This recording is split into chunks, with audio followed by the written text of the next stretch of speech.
All right, so welcome back. This took longer than expected, so sorry about that, but we're still on time. So it's my pleasure to present our first speaker, Professor Michel Regenwetter. The pronunciation is kind of, well, sloppy. He's a professor of psychology and political science at the University of Illinois. And he studied mathematics and psychology at the University of Bonn in Germany and received his PhD in mathematical behavioral sciences at the University of California. He has worked as a postdoctoral fellow at McGill University in Canada, and he has also joined the Duke University as an assistant professor of business administration. Since 2001, he is part of the faculty of the quantitative psychology program at the University of Illinois.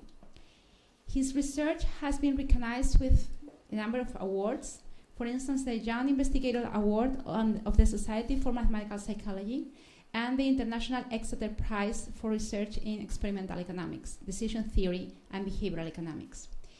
He has published in the top journals of the area, served as reviewer as well in those journals, and as an editor in many of them. So, welcome, Michel. That's it. Thank you very much.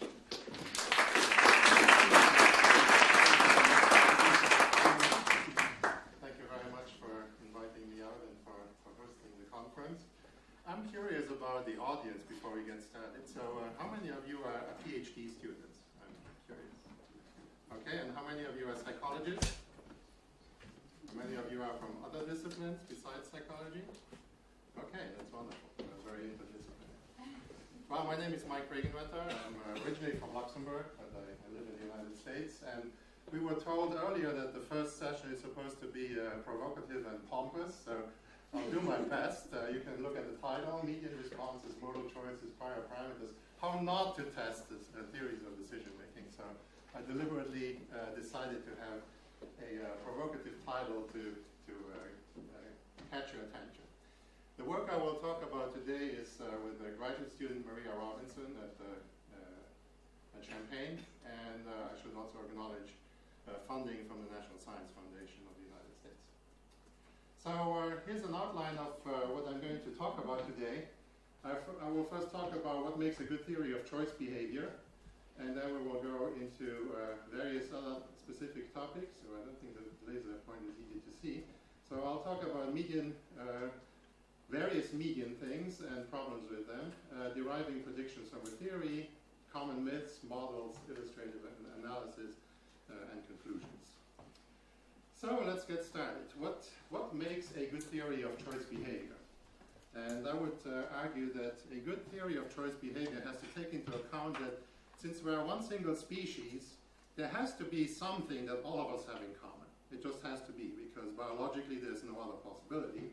Yet at the same time, we know that there's a huge amount of variability across people in how they act. So a good theory of choice behavior has to be able to accommodate both invariance and heterogeneity. So in particular, it needs to accommodate or account for invariance across people, invariance within a person, heterogeneity across people, and heterogeneity within a person over multiple decisions. And at the same time, while it needs to accomplish all of these goals, it also needs to be parsimonious. It has to be simple. So that is a very big challenge. And the provocative message that I'm going to promote today is that we really need something very different from what is the common approach in psychology and neighboring disciplines in decision-making research right now. And that is, we need to move beyond the psychology of stylized phenomena. I will make a case today that a lot of research in psychology is really talking about stylized phenomena and doesn't really dig deep enough to think about both the invariance across people or within a person, as well as the heterogeneity across people and within a person. And I'll talk a little bit about how to solve those kinds of problems. So let's start with an example that preoccupies me a lot, and that is the case of median parameter estimates. So let's have a look at the by far most famous theory of decision making, cumulative prospect theory. So the way that cumulative prospect theory works, it's a theory of making choices between lotteries. And the details of these formulas are not super important, but so X is money typically, and V of X is a subjective value for money. And there's a formula for this, for gaining money or losing money, and the exact details of the formula are not that important, except that there are parameters alpha, lambda, and beta. And then there's a couple other formulas that describe how we subjectively perceive probabilities. Those are the weighting functions. And the weighting functions, again, the formula itself is not that important for this talk, but what's important is that there's this parameter gamma and delta in these formulas. So why is this important? Well, what's important is that this is exactly the kind of theory that we would like to have. It's a theory that simultaneously models invariance. What's the invariance? It's these formulas. That's the invariance. That's what's supposed to be the same for everybody. But it also allows for heterogeneity. How does it allow for heterogeneity? Well, it has these parameters, alpha, gamma, lambda, delta, and gamma, that allow for variation. Different people could have different values of the parameters. I could have different values of the parameters at different points in time or for different decisions. So this is precisely the kind of theory that we would like to have in psychology.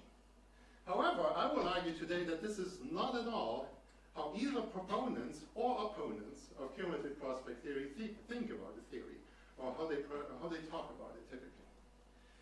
And for that, I would like to point your attention to the very famous median parameter estimates. So Tversky and Kahneman, who are the proposers of the theory in '92, this is a theory that won a Nobel Prize in economics. Well, very, very famously, they estimated the parameters for a bunch of different people. And while they did emphasize that there are individual differences between people, there's a lot of emphasis on the median estimates of these parameters. So the median gamma is 0.61. For example, the median lambda is 2.25. Okay, so this is where we should start thinking a little bit more deeply. What is a median? Well, a median is a value so that half of the people have a bigger value and half of the people have a smaller value. In fact, if you have a lot of people, nobody might actually have the median value, right? It might even be a value that no single person might have. So if we are representing a theory simply by 5 values, which is very common when people talk about cumulative prospect theory, both proponents and opponents very much like to boil down the theory down to these 5 numbers and these formulas, then we have destroyed entirely the idea of heterogeneity. We have now boiled everything down as if we were all the same, we all had the same formulas, we all had the same parameters. And I will argue that that's a very bad idea. All right, so let's have a look more closely at some of the parameter estimates. So if we look at the value function, so how we subjectively perceive the worth of money gained or lost, these involve 3 parameters, alpha, beta, and lambda, and the median parameters are listed there. Well, it is very standard that when we talk about cumulative prospect theory, we just summarize this as people are loss averse. And people are loss averse basically refers to the fact that this lambda is a large number. So you can see that the alpha and beta are the same, so this term and this term are really the same. And then for losses, we're multiplying this thing by this lambda, which is a big number.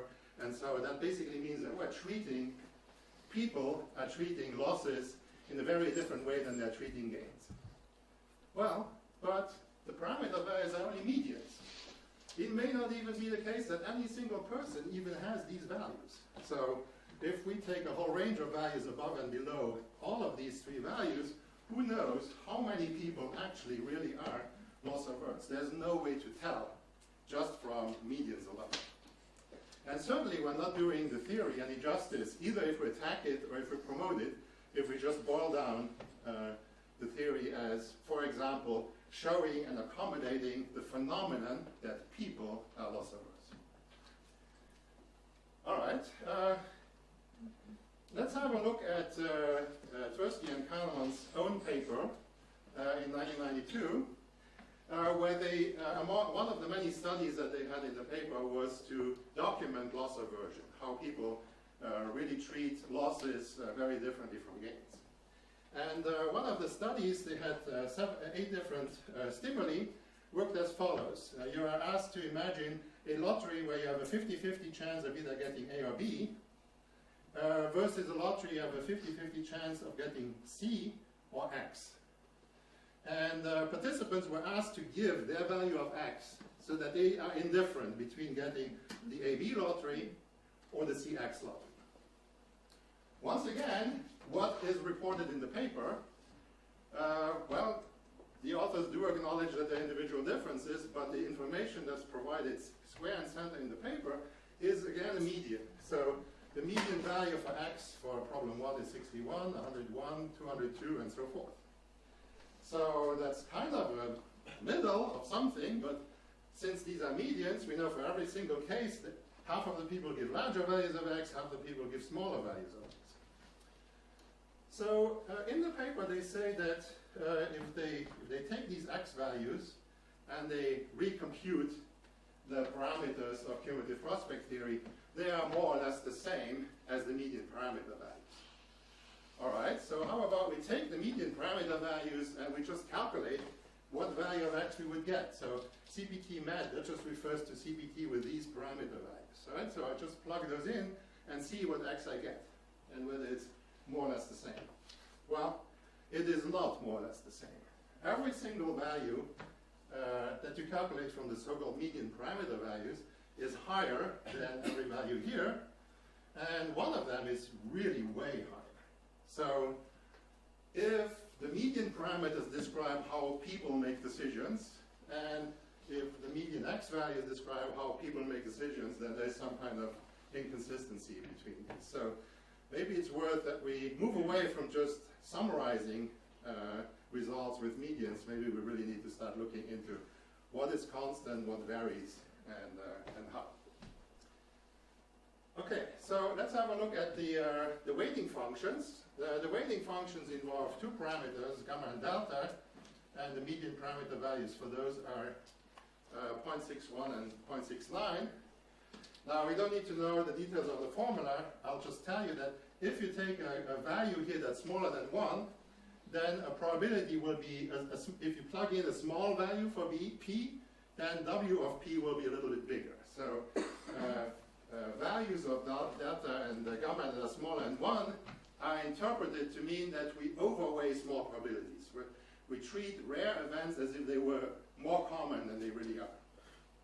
Well, if you have heard about cumulative prospect theory, you know that this is the thing, one of the big things about cumulative prospect theory, that people overweigh small probabilities.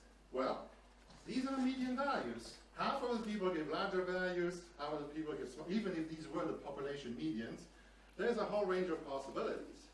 You could have some people larger here, smaller there. The combination, there are lots of combinations possible. So how many people really overweigh small probabilities for both gains and losses? You cannot infer from this information. And if you have run into cumulative prospect theory before, then you are certainly familiar with this picture, which I've just taken out of Tversky and Kahneman's paper. This is the typical shape of the weighting function that we are thinking about when we talk about cumulative prospect theory. So here are the probabilities, here are the weights. The small probabilities are overweighted, and the large probabilities are underweighted. But this curve is just the typical curve for certain parameter values, and as you play around with parameter values, you get drastically different looking curves. So different people could drastically differ from this particular shape depending on what parameter values you plug in. There can be a huge amount of variability. Very, very huge. Okay, well, still the common overall story about cumulative prospect theory is that people overweight rare events. And in recent years, there has been a new research paradigm that has built on top of this. And it has, various scholars have pointed out, well, in the research that's surrounding cumulative prospect theory, the probabilities of the rare events were always provided in one form or another, either as numbers or as lottery tickets chance or things like that. So the probabilities were described. But in real life, we usually don't know probabilities of things, so we need to learn them from experience. And so this research paradigm has looked at whether people behave the same way when they experience probabilities. And here, the stylized description phenomenon, again, it's very stylized, is that people underweigh rare events when the events are experienced. And the description experience gap states that we behave differently depending on whether the probabilities are given to us or whether we have to learn them. And once again, this is a stylized claim about what people do. How many people, which people, in which conditions, that's a lot more complicated. So what I'm going to do for the rest of the talk, I will revisit one of the papers on the description experience gap by Barron and Orsino that was published in the Journal of Economic Psychology in 2013. In that paper, they also included data from an earlier paper by Barron and Aref. So I will also be talking somewhat about the experiment and data from that earlier paper. So we will revisit some of the things that they have talked about and how they have analyzed their data and why you should not analyze the data that way. I'm sorry, this is a little blurry because I made a screenshot from that paper and because it doesn't look good on the projector. It looked okay on my computer, but not here. But I'll just tell you what the basic idea here is. So this is a table from their paper that's titled Proportion Predicted by Prospect Theory. And then you can see here different conditions. It's not important. Here's description, and here's experience, and then there are some proportions given here. And so these numbers are the proportions of choices that are correctly predicted by the theory. On the surface, this sounds perfectly reasonable. You'd say, well, a good theory should predict a lot of choices, and a bad theory doesn't predict a lot of choices. But I just want to point out to you how many levels of aggregation go into this table. So the predicted by prospect theory, that's actually predicted by the median parameter values of prospect theory. So first we aggregate over all the people in the original paper, and we get median parameter values, which may not be any single person's parameter values, but those are the ones we take. From those we calculate predictions. Then we aggregate over all trials of the experiment, we aggregate over all stimuli of the experiment, and we aggregate over all people participating in the experiment. And now we get that we are able to explain 62% of the choices. That's 4 levels of aggregation. Basically, huge amounts of information thrown away. I will argue later on that this is completely underagnostic about whether the theory is doing a good job or not. It just doesn't tell you anything. But in the table you see a relatively larger percentage for description than for experience, which supposedly supports that we make decisions differently in description than experience, and that prospect theory, which usually is treated as overweighing small probabilities, doesn't account well for experience. Here's another table where they provide decision problems from that earlier paper. I would just tell you briefly what those stimuli were. We're going to run into these numbers again. So the problems are called problems 4, 6, 7, 8, 9, and 11. And for example, this H choice is a 0.8% chance of gaining 4. The L choice is getting 3 for sure. And then this is reports what proportion of people picked H. So 63% picked H, 60% picked H, 56% picked H, and then here, in each case, fewer than half picked H. Now they argue that if we underweigh probabilities, if we underweigh rare events, people who do that should prefer H in the first 3 cases and prefer L in the last 3 cases. And supposedly this is exactly supporting underweighting, because most people picked H here and most people picked L there. Again, I'm going to make a case that this is completely undiagnostic and you cannot draw any inferences from these numbers by themselves. You could formulate a precise model, which we will do later, and then suddenly some of this might make sense. But it's, the details are important. All right, so let's move to derivations and deriving predictions from a theory. So my talk builds on a paper I published last year in Psychological Review, which argues that there are various reasoning fallacies in psychological research that scholars fall victim to. They fall victim to reasoning fallacies. And I will emphasize those fallacies again today and then illustrate them in the context of this reanalysis. So what I would like to argue is that before running a study aimed at comparing two or more decision theories, it's useful to inspect the domain of permissible preference states under each theory and to understand how much the theories overlap in the preference patterns they allow. So I'll show that in a moment. That is, it's useful to assess how easily the theories can mimic each other on the stimulus set under consideration.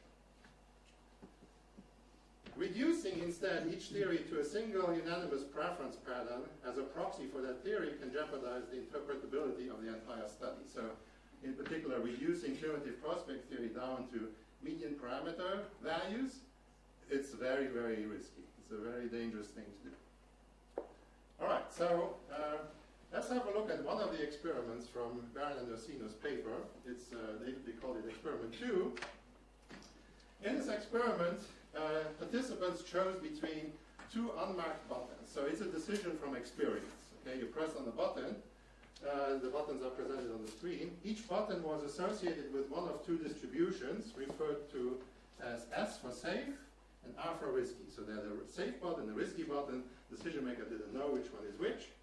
And then the S distribution provided a certain loss of 3 points. So you definitely lose 3 points each time you click on it. Whereas the R distribution provided a loss of 20 points with probability 0.15 and 0 otherwise. So when you click on the R button, sometimes you lose a lot and sometimes you don't lose anything. So that's a decision from experience paradigm. And so let's think about what does cumulative prospect theory tell us depending on whether we overweight or underweight rare events. So if the parameter in the weighting function is bigger than 1, that means underweighting of rare events, then you can derive that we will prefer R. So far so good. If the parameter value is smaller than 1, which is overweighting, then, well, it depends. So if you take the median parameter values, which are so heavily promoted both by opponents and proponents of the theory, then you would predict that you prefer S. But the theory doesn't just have these 5 parameter values, it has 3 parameters that can vary all over the place. And so if you actually allow the parameter values to cover their range, then you could prefer either R or S. So what does that mean for experiment 2?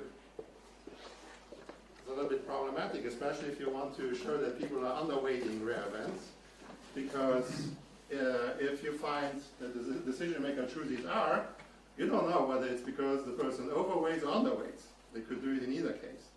If the person chooses S and you assume that they didn't make a mistake, you could conclude that they overweighted, which is not the purpose of the study. The purpose was to illustrate that people underweight. So by paying attention to the range of parameter values, by taking into account that it's a theory both of invariance as well as heterogeneity of people, you realize that unfortunately experiment 2 is not diagnostic about underweighting of rare events. So it's only diagnostic for overweighting but not for underweighting. All right, well this looks very crowded. I took the stimuli that the earlier paper, the Baron and Aref paper, used in their experiment that was reanalyzed in the later paper, and I derived from cumulative prospect theory what are all the possible preference states you could have depending on the parameter value. So it's a little busy, but I'll walk you through it. The left half are all the preference states for underweighting, that's where they are marked with UN. The right-hand side are all the possible preference states you can have if you're overweighting. So if the parameters in the weighting function are smaller or larger than 1. So for example, this preference pattern here says that in decision problem 4, you have preference 0. I just coded the preferences 0s and 1s.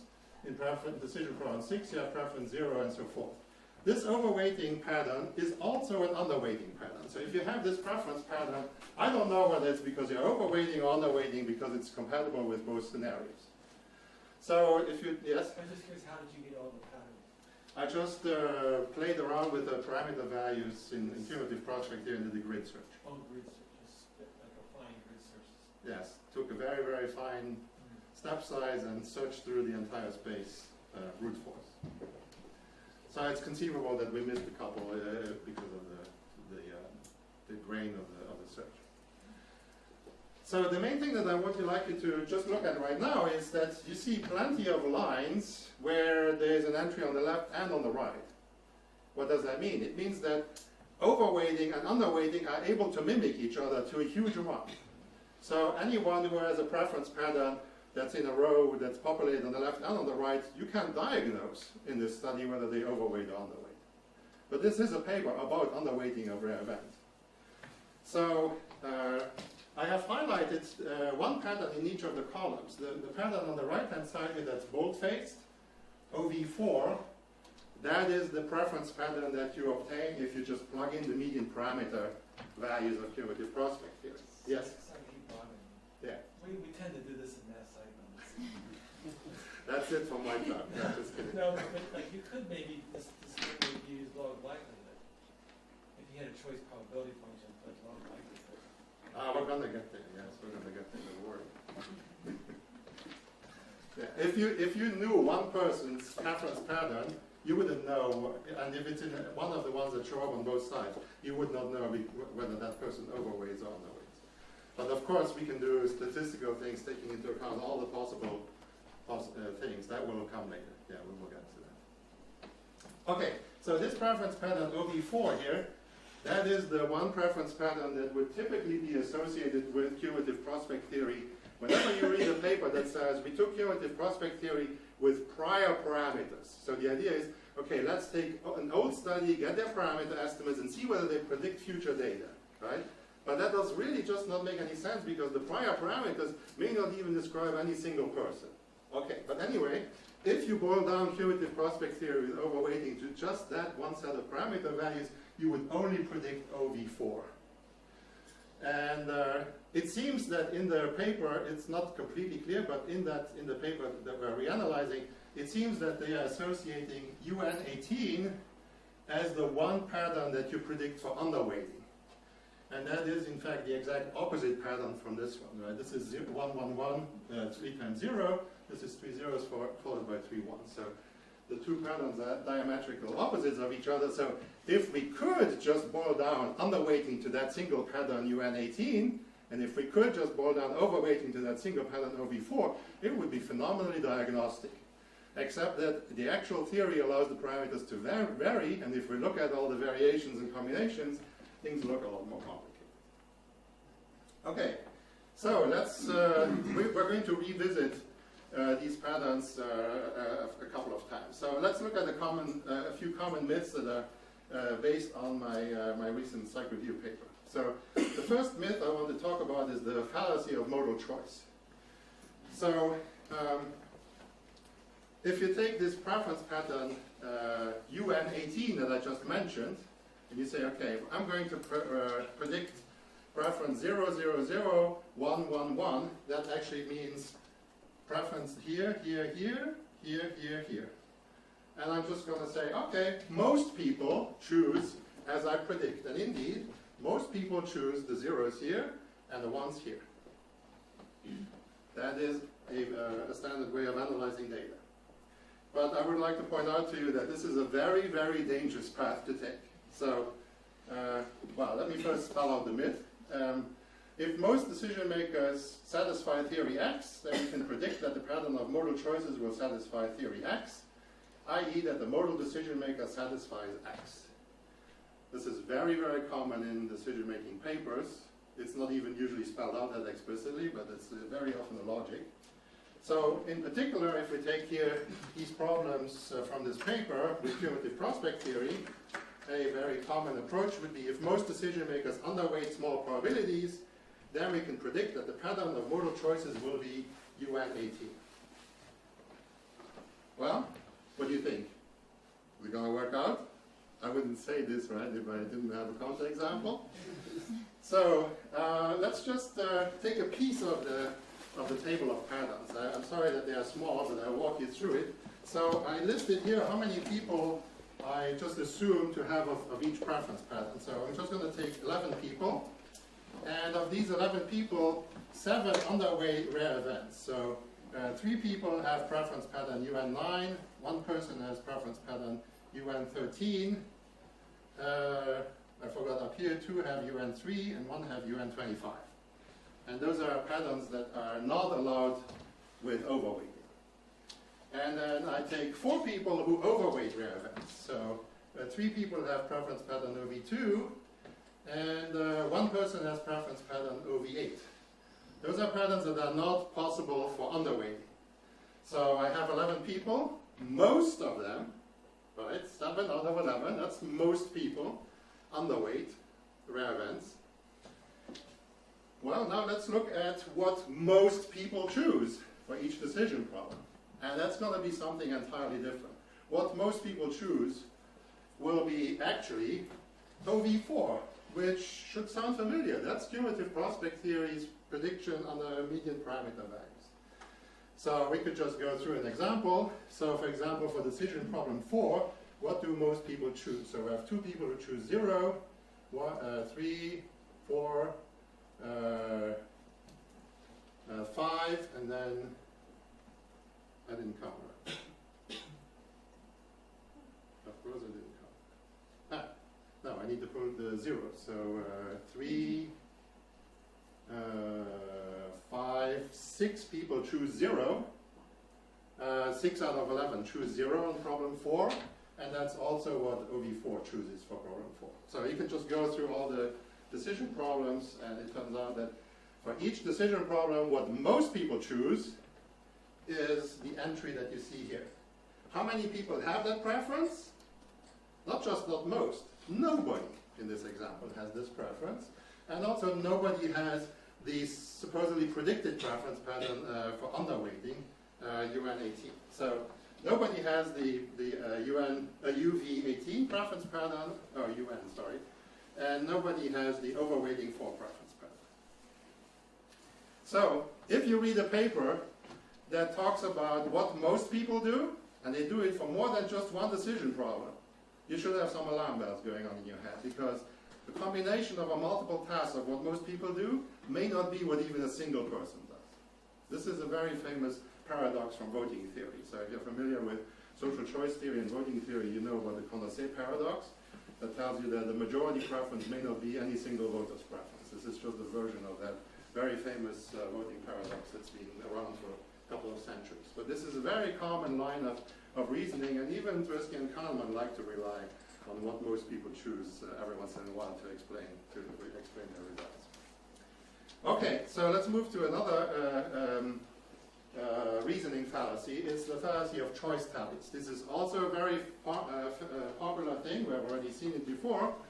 Doesn't it make sense that you would say a good theory predicts more choices and a worse theory predicts fewer choices? It sounds perfectly reasonable. But if you're doing multiple levels of aggregation, this can become completely nonsensical. So the myth is that most decision makers satisfy, if most people satisfy theory X, then we can take a pattern derived from theory X, predict that the tally of choices consistent with that pattern, aggregated over trials, stimuli, and participants, will exceed 1/2. So we take a theory, we derive something from it, and then we just look whether most of the choices are compatible with that prediction. So for our case here with cumulative prospect theory and those decision problems that we've looked at before, the approach that was taken in the original paper, it wasn't spelled out explicitly that way, but that's what the analysis boils down to, is if most decision makers overweight small probabilities, then the tally of choices consistent with the underweighting 18 preference pattern, aggregated over trials, stimuli, and participants, will exceed 1/2. And for overweighting, so I just repeated the same thing, but if decision makers overweight small probabilities, then the tally of choices consistent with overweighting 4, which is the cumulative prospect theory with median parameter values, aggregated over trials, stimuli, and participants, will exceed 1/2. So let's have a look. I'm sorry, there's a little bit of math here, but you can basically ignore it. It's just for those who want to see a formula. So let's just write U sub I for the probability. If I randomly draw a person from the population, the probability that the person has preference pattern underweighting I, I'm just going to call that U sub I. And the probability that when I draw a person at random from the population that they have the overweighting preference pattern J, I'll just write small o J for that. What's the population? Whatever your population of interest is, all people. I mean, like, where are you getting like, we had tables of tallies. One was to complete all the possible, predictions. The other one was like a small set of subjects. Which one were you talking about? Do I have a picture coming up? No. Like this table? No. So what Big table. I'm talking about is I have some unknown probability distribution. I don't know how many people have any of these or these preference patterns. So all of these rows sum up to all people. So I randomly draw a person. Oh, it's a person on the right with this pattern. Okay, so the probability that that happens is 0.5. Okay. The probability that I draw someone who underweighs in a particular way, like this, for example, that would be U14. All right, thank you. So, well, all I need, so now I want to know, what is the expected proportion of choices consistent with UN 18? In other words, if you just think of a very reasonable sounding thing, what is the proportions of choices correctly predicted by the theory according to this preference pattern? Well, all I need to do is I need to go through every entry in this gigantic table and see where the matches and mismatches and just count it all up the right way, and that's what this gigantic formula here does. And then I can answer some questions about that. So for example, if everybody underweights, so the probabilities of underweighting sum up to 1, so nobody overweights, then this formula can give values between 1/3 and 1 if people don't make errors when they give responses. If they also make errors when they give responses, this could be even a wider range. So basically, the proportion of correct predictions, if in fact everybody underweights, can be anything almost. And if most people underweight, which is usually what a lot of decision scholars are already happy if they can say most people do something. So if most people underweight, so this sums up to at least a half, or more than a half, and fewer than half overweight, the proportion of correct predictions can be anywhere from 1/6 to 1. That's if responses are error-free. If on top of that we can have errors, basically you can see anything. So counting how many choices are correctly predicted is completely undiagnostic because of all the levels of aggregation that are compounded with each other. How about, so this is predictions for underweighting. We can play the same game with predicting something for overweighting, and the story is basically the same. Counting up correct predictions under the hypothesis of overweighting a particular way. So here is the prediction that you would derive from cumulative prospect theory with the median parameter values, the standard thing that lots of papers do. Well, the proportion of correct predictions can be, if you allow for errors, basically anything. So it's completely undiagnostic, counting how many correct predictions there are. Well, is there any way out? This sounds pretty gloomy. Can we fix this problem somehow? Well, that's where the mathematical modeling comes in. We can actually model the variability. You should point out, I think, that quantum diversity and quantum are not the only ones that have done this. Like, oh no, this is all over the literature. And Absolutely. And Figure Answer did this. A lot more than Tversky and Kahneman, that's right. Okay, so models. Well, so here's my recommendation. It's useful for any core theory, whether it's cumulative prospect theory or heuristic toolbox or whatever decision theory you might be interested in, to think about different sources of heterogeneity that are possible. Actually think it through first before you try to model it. So if we treat heterogeneity of behavior in a population as a nuisance, as something that we don't really want to have, we just want to get rid of, that's basically, that means that we're behaving as if we had unanimous preferences, right? If variation is a nuisance, it means the true thing is unanimous. And I would argue that's extremely restrictive for decision making, that we all have the same preferences. I wouldn't want to assume that. So my co-author and I find this very plausible. What if different people can have different preferences that are consistent with the same theory, but individual preferences are different. One version of this would be that individual preferences are deterministic. More complicated versions would be that individual preferences themselves are probabilistic, so they fluctuate in some probabilistic way. And different people could even fluctuate in different ways. So they could have different probabilities over the permissible preference states. And then on top of all of that, responses might have errors or not have errors. So there are a lot of different sources where heterogeneity comes in.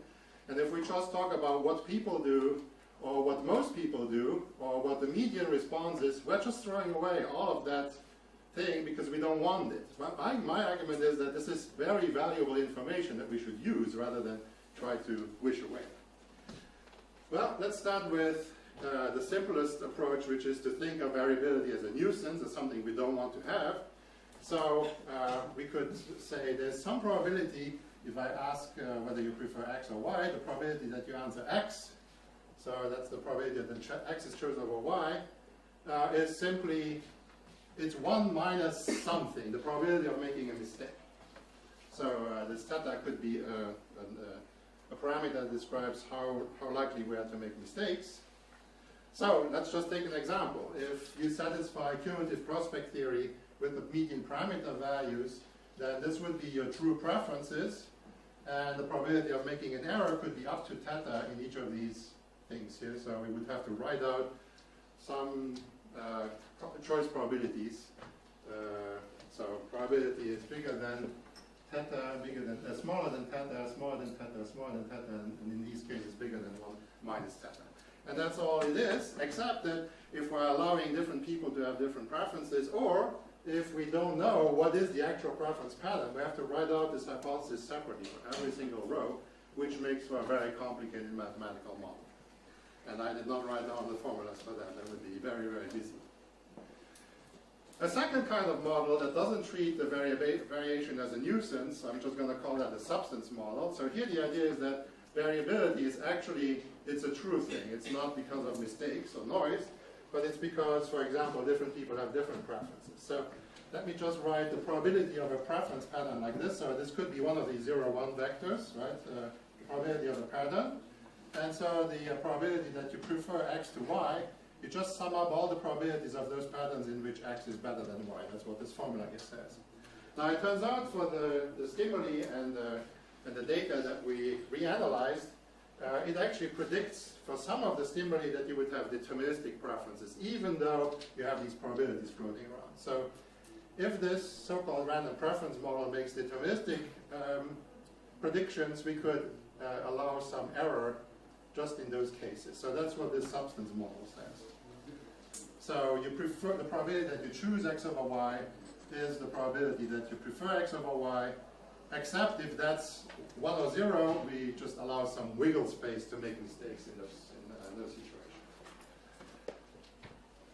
So it's basically a model that allows variability of preferences across people or across trials, as well as some amount of noise, but I am only modeling noise in cases where we would otherwise make deterministic predictions. This is a class of models that's heavily studied in mathematical psychology, in operations research, in a variety of different disciplines. There's a particular set of math skills you can use to study these models, and you can derive predictions from these models. So, for example, let me just point you at this one here. The probability that you choose H in problem 7, as well as the probability that you choose H in problem 9, both of these can be no bigger than the probability that you choose H in problem 4. Why? Well, I could say there's math to do, or I could just point out that, well, actually, you know what, since I'm running a little bit late, I'm just going to move to a simpler one, because this would take a minute or two to go through the example. So let me the predictions I had here were for underweighting. So for now, just trust me that I can derive these. And on the next slide, we'll have a very easy one where we don't have to do much looking to. Well, let's look at this one. The probability that you choose H in problem 11 can be no more than the probability of choosing H in problem 6. Okay, why is that? Here's problem 11, and here's problem 6. And you can just compare, whenever you have a preference here, you also have a preference here. It's never the case that you have a 1 here, and a 0 there. So if you just stare at this, you will realize, oh, no matter how many people have which preference, it's impossible that more people have this preference than that preference. That's basically what the math does for you. For underweighting, we have a very, very strange model, because the model says that for problem 7 and problem 8, you just have these constraints, and for the other problems, there's no constraint whatsoever. The probabilities can be anything. So why are these like that? That is actually very straightforward to see. So for problem 7, you see that no matter what preference pattern you have, it's always a 0. So you always prefer the same thing, no matter what your parameter values in cumulative prospect theory with underweighting are. And in problem, what was the other one? 8, there's always a 1. No, it was not. Did I have a typo? 7 and 8. Okay, so basically you have a deterministic preference here and here. No matter how many people have which preference pattern, it's always a 1 here and always a 0 here. But then I allow some error rates, that's how I got the constraints.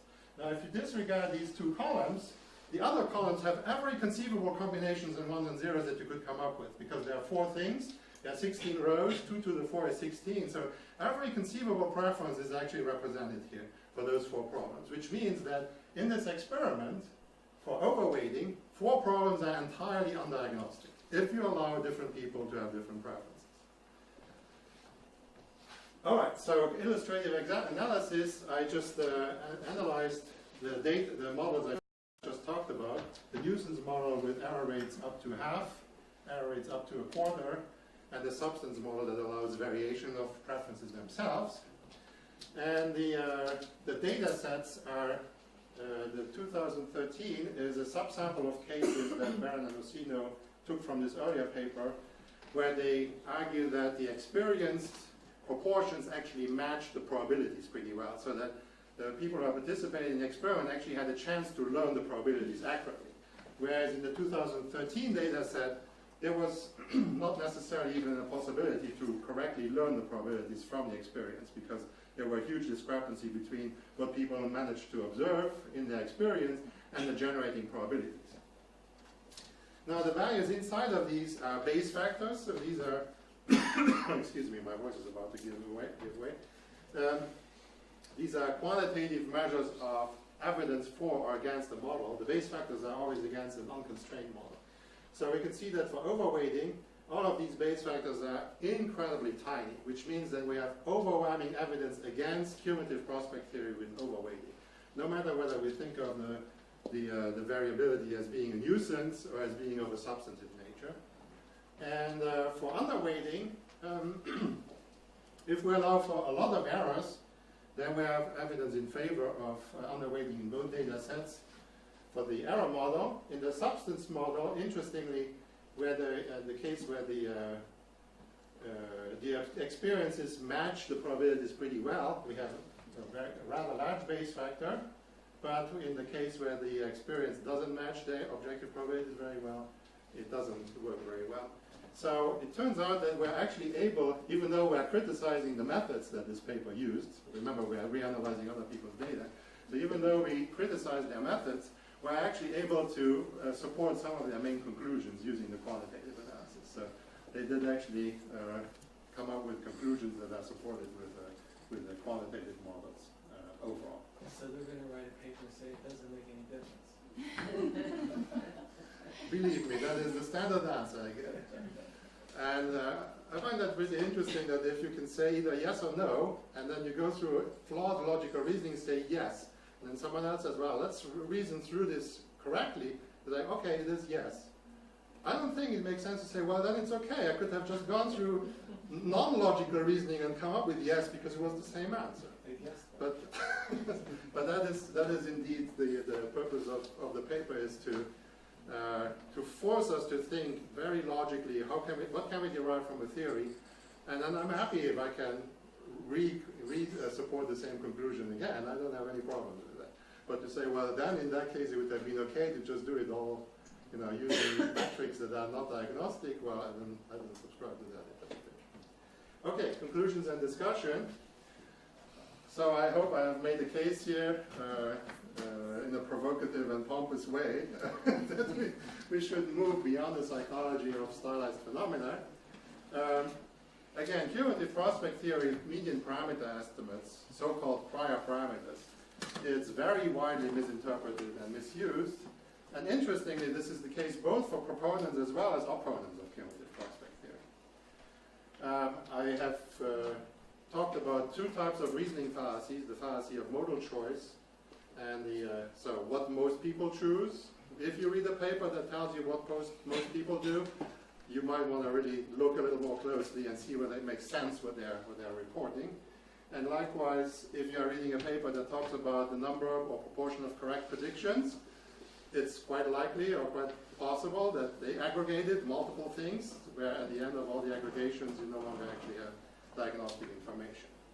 So these two fallacies are very, very common in my opinion. I want to reiterate where I started at the beginning, which is that a good theory of decision making should simultaneously model invariance as well as heterogeneity, and it should do that in a parsimonious way. I didn't talk a whole lot about parsimony. When you saw these tables of predictions, that did not look parsimonious at all. There were lots and lots of predictions. That is not a problem with cumulative prospect theory, even though some people would like to say that, but it's actually a problem with the stimuli. I have shown you in one case that every conceivable preference was possible for some of the stimuli. That's a problem with the stimuli, not with the theory per se. And I did not talk much about this, but there's some pretty serious math and serious statistics under the hood behind the models and the analyses I have very briefly talked about. These are order-constrained models, and so the kinds of analysis I've talked about, we have homemade software that allows you to both derive the mathematical predictions as well as run the fancy statistical analyses. Thanks to Clint, who solved some of the algorithms that were needed for the software in his work. All right, sorry for going so long. Thank you.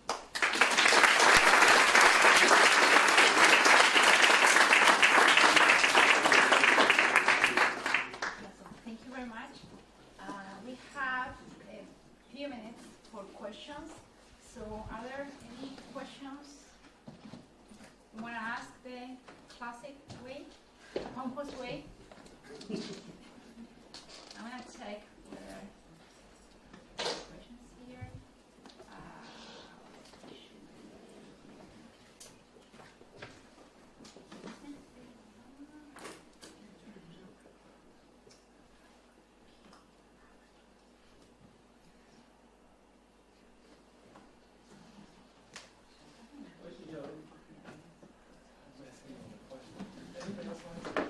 Okay, so this doesn't seem to be very popular either. Go ahead. But we have a question. I'm still concerned that you're going to get this problem that somebody's going to say, well, look, every time, I'm putting it close, every time we do it the difficult right way you did, we get the same answer as Callie. So what's the difference? We'd rather just go. I think people are still going to think that. Yes, so a few years ago I wrote a paper about transitivity of preferences, where I overturned the entire prior literature. Then people said, are you just going to overturn everything we ever did and always say everything is wrong with it?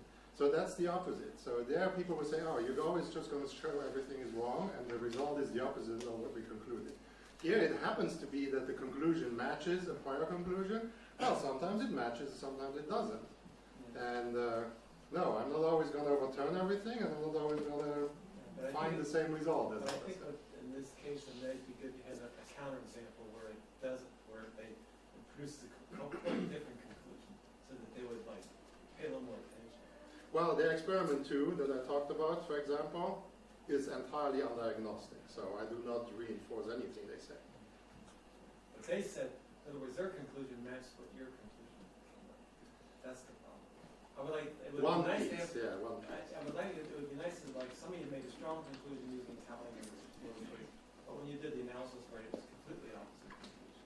So that was okay. Then they would really have to pay attention. Okay, it's just a matter of time before I Just run fine. into some of them. Flip around, you'll find one. Yeah, I mean, this is just a yes-no thing, so the probability of ending up supporting that claim is Yes, we can. Yeah, I'm not sure I'm getting this right, but when I hear you say you're using the median parameters, I seem to assume that you have a way to estimate parameters individually, and then you're reporting the mean rather than aggregating data from all observers and then estimating a single parameter. And if that's the case, that you can estimate parameters individually, is there a way in which you could check whether the parameters that you estimate for these people with these problems are useful for predicting their preferences in others? Right, so the median parameter estimates I talk about is the ones that Tversky and Kahneman provided. So they had one part of their study, they did analyze individuals separately using some kind of regression approach to estimate the parameters separately for individuals. But that is somewhat in the background in the paper, and most of the paper talks at the level of the aggregate. But then the other question is, there a way if you can estimate parameters individually for each subject based on a number of problems, say, and then could you use that to see if the predictions are better than using median parameters on their performance on other problems? Sure, you could do that. Been done? Yes, you could do that. And so, but there's a whole kind of worms on that as well. So there are many different ways you could estimate parameters on individuals. If you actually want to get unique parameter estimates for individuals, typically you need to make distributional assumptions of various kinds, and there are various papers out there that show that depending on what assumptions you make, you get different parameter estimates. So And there's that's also another the kind of issue of worm. what the standard error of the estimates are, how much data you need to get good estimates of the parameters, and therefore, if they're not that good, then they may not be useful. The problem is more how do you move from the theory is algebraic, how do you derive a probabilistic model from that? And there are many different ways to do that. You could use a loose choice model, a loading model, a probing model, various kinds of models, and there are a number of papers out there that show that what choice you make there as a convenience assumption to be able to estimate parameters has a huge impact on what substantive conclusions they're going to draw. So that's the cost for doing that. But at least you then have parameter estimates you can use to predict future behavior. I would argue that with types of models I talked about, even though you don't get unique parameter estimates for each person, you might only get order constraints. You can still use the order constraints to make parsimonious predictions for future data, but they are more complicated in the standard approach. It's not just a point prediction, it's more of an order prediction. Does that make sense? Yeah, well, we will see the other approach this afternoon, actually. Estimating parameters per individual. Okay. So, Angel, you had a question as well? Yeah. So I have two questions, so you have a choice which one to answer. So the first one is, you talked about experience problems. I think that's what you are using your method with. And there is also the description problems, which were the traditional ones, where overweighting of probability seems to be what's happening. So do you know what would happen if you use this new approach to these kind of problems? Yeah, I have applied the same approach to just testing cumulative prospect theory, various versions of it, with overweighting. Is that?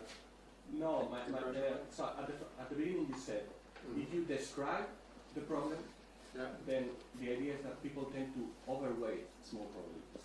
Now, if people have to experience, so it's an experience problem, so you have to derive the probabilities from experience. Yeah. Then it seems like the answer before your approach was there is an underweighting of probabilities. And you show that's what happens for this second kind of problems.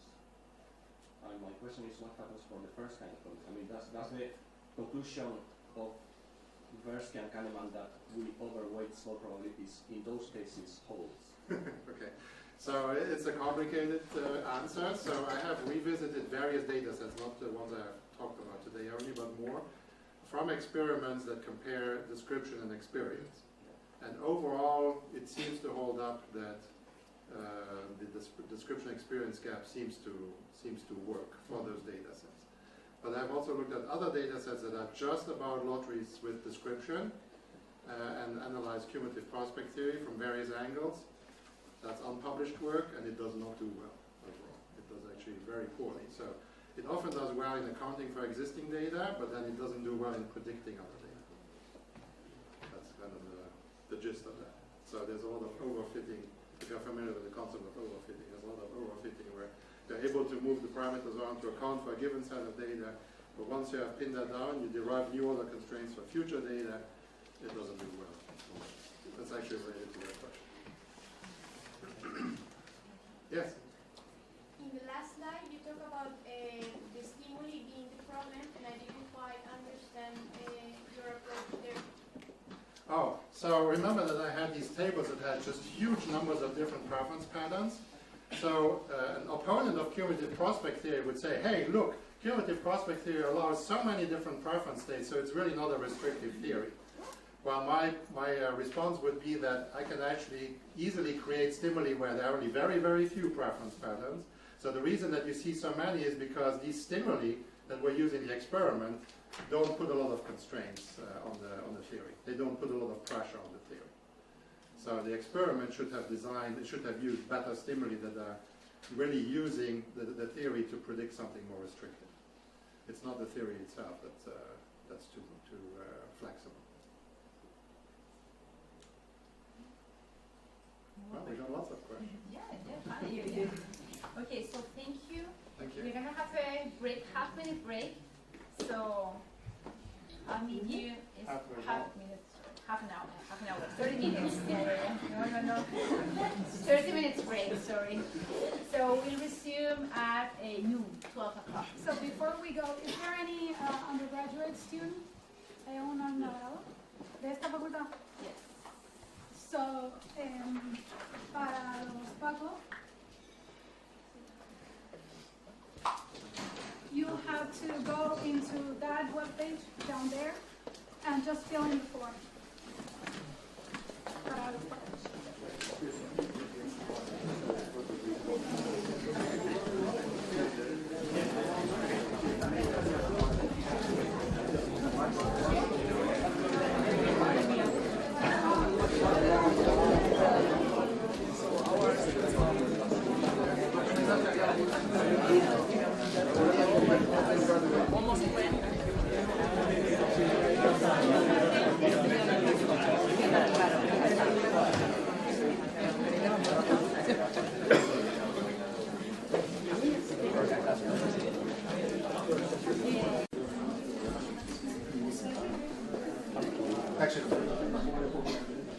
Okay, welcome back.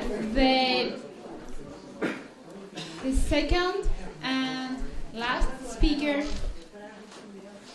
Yep. Okay, the second and last speaker of this session is Professor Clinton Davis-Tober. He's an associate professor in the Department of Psychological Sciences at the University of Missouri, and he holds a PhD in quantitative psychology and Master of Science in Mathematics from the University of Illinois. He has some joint work with Michelle, and they actually also share some prizes, in particular the International Exeter Prize for Research in Experimental Economics, Decisions Theory, and Behavioral Economics. He has published in many of the top journals in the area. This is something that I'm going to say for every speaker in the seminar. And so, that's it. Thank you. Thank you.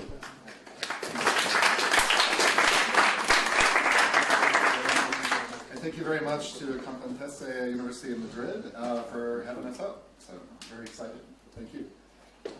So the title of my talk is Linking Axiomatic Perspectives on Decision-Making to Brain Connectivity. So I'm very excited about this conference and kind of the remarks this morning from Dr. Quintera and as well as Dr. Barcos. I really like the discussion about like fundamental measurement and like basic questions, right?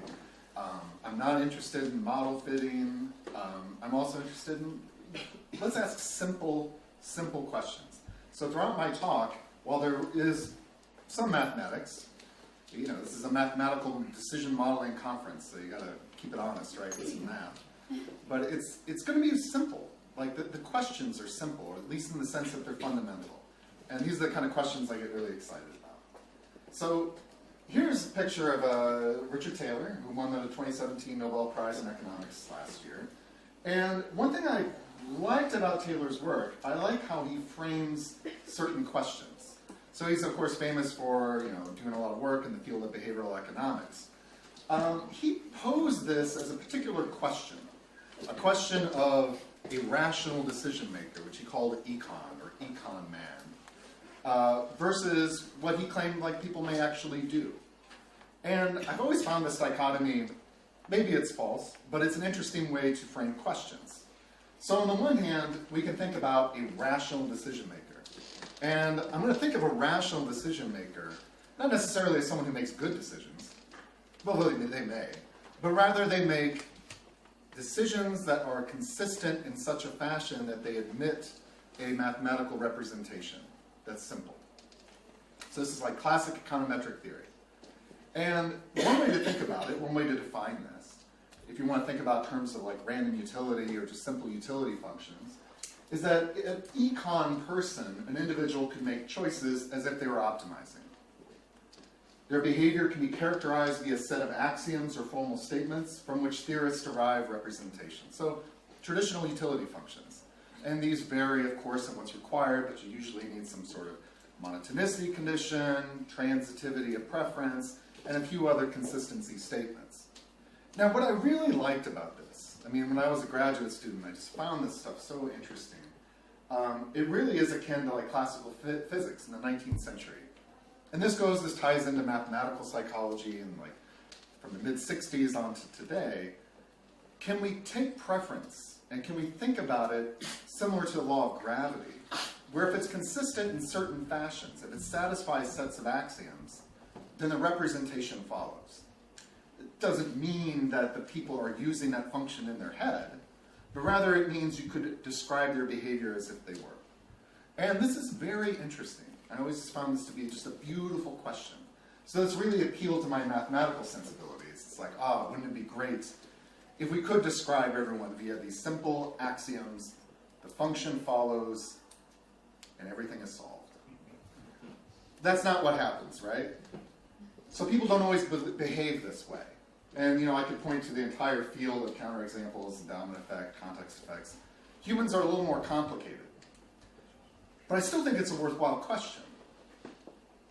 So what I want to understand is when such formal representations hold and when they don't.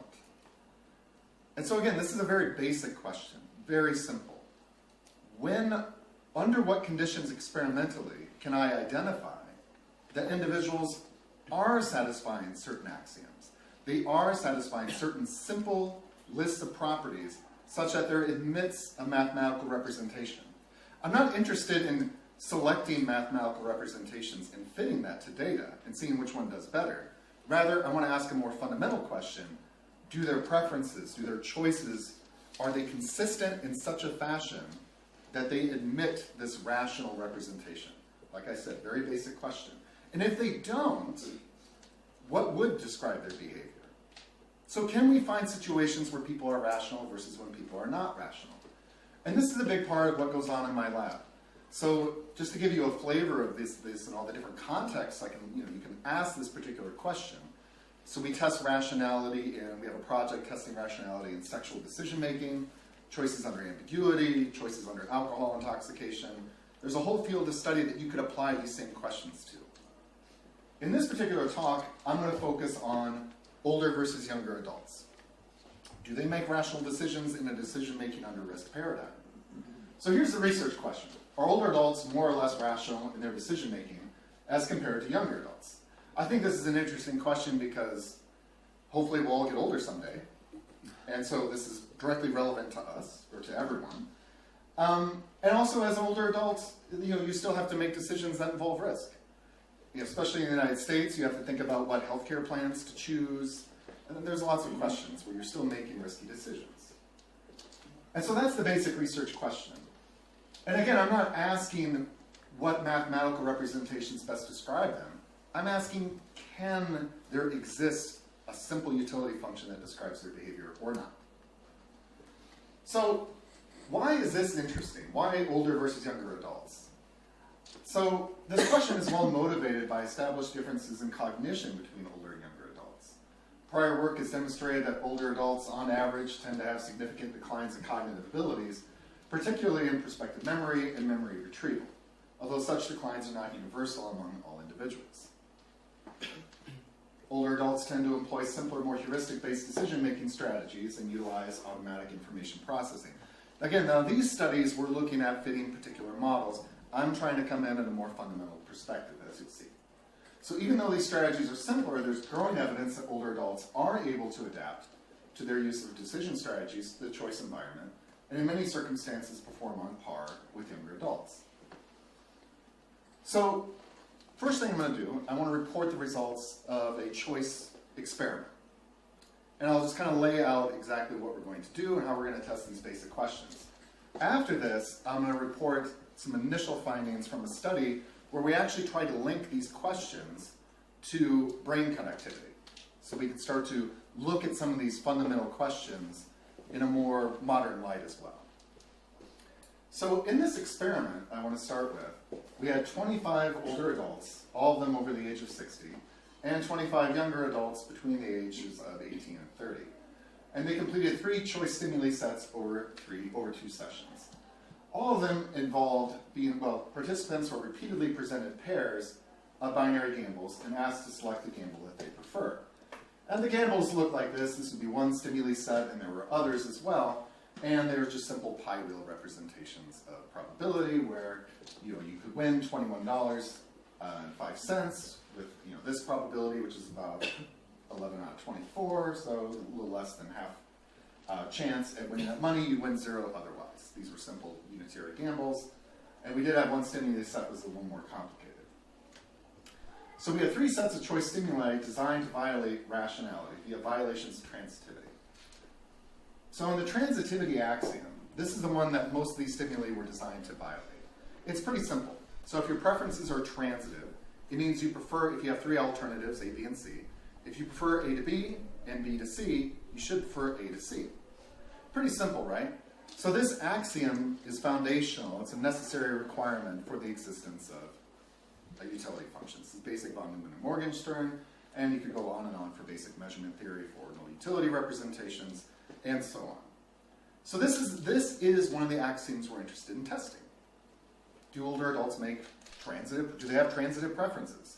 Can we get them to violate transitivity? This is an interesting question. And should they violate transitivity? That would be very interesting. What that would mean is that there does not exist a utility representation in the traditional sense for those individuals.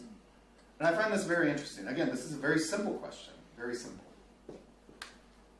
So the experiment is all within subject and design. All participants completed all experimental trials.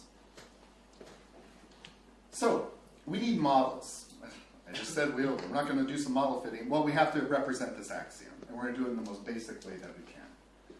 So to evaluate rationality in individual choice behavior, we're going to consider 2 types of preference structures. First, we're going to consider preferences that are consistent with transitive weak orders. So, in other words, you can imagine that different older adults or younger adults, they may have different preferences, but what we're interested in is as long as those preferences satisfy a weak order, or so they're transitive. So again, this isn't a question about whether people are making good or bad decisions. It's simply a question of whether or not their preferences admit this representation. So there's no value associated with the different preferences. Simply, are they consistent in this fashion? Now, we need a competitor model, or a competitor preference structure. For the stimuli that we chose, similar to Tversky 1969 and several other studies, we're going to consider a lexicographic semi-order, which is a class of decision heuristic. These preference structures are allowed to violate transitivity. Now, I'll give a little example of that. So, but really all you need to keep in your heads for this experiment is that we have a transitive, rational preference structure that we want to have as a competitor model. As a competitor to that model, we have an intransitive set of preference structures called lexicographic semi-orders. Now, it's kind of a funny word, lexicographic semi-order, but I can illustrate what that means with a simple example. So if you're choosing a heuristic, if you're using a heuristic that is consistent with a lexicographic semi-order, kind of the canonical example is that what's happening is that you are focusing on attribute-wise comparisons of the stimuli. So you look at one attribute at a time, and you rank order the attributes that you look at according to preference. But if two attributes are similar enough on the dimension that's being compared, you ignore that dimension. So this isn't a case of somehow like all the values are being combined. The idea is that you are in fact looking at attributes sequentially. So if I was applying a lexicographic semi-order and I was comparing between two automobiles, so we have automobile A on the left, it's $12,000, let's say, and it gets 30 miles to the gallon. This is we'll assume this is a US example. I realize that miles per gallon example is pretty horrendous. But it's actually decent in the US, so let's not get into it. And on the right, we have a car that costs $14,000, 36 miles per gallon. Now, if you are applying a lexicographic heuristic, perhaps the first dimension that you care the most about is price. And let's say the threshold for that price function is about $3,000 or more, or less, I'm sorry. So these two attributes you first compare by price, and you may say, well, they're about the same on price. Now, I think a $2,000 difference is something, but let's say that, it's not a large enough difference. When we can make the example more extreme where the two cars differ by $1. So this particular buyer could look at this and say, well, these two cars, the prices don't distinguish them. So I will ignore price and just look at miles per gallon. And in that case, let's say that the difference in 6 miles per gallon does exceed threshold. And so in that case, you prefer car B. The important thing to understand for the lexicographic heuristic is that you're looking at things attribute-wise. Now, how that maps onto the stimuli to violate transitivity. So if we have these 5 gambles, maybe first you look at these 2 gambles. And you see that if you care most about probability of winning, you might say, oh, well, that probabilities are pretty similar. So I won't look at probability of winning. I'll just look at payoff. And this one, I could win more money. So you might say I prefer gamble 2. Well, then you could play the same game, right? I could compare gamble 2 to gamble 3. And you might say, oh, those probabilities are very similar. Let's look at payoff amounts. Oh, this is worth more. I'll pick that one. And you could go on and on and on until you get to the very end here.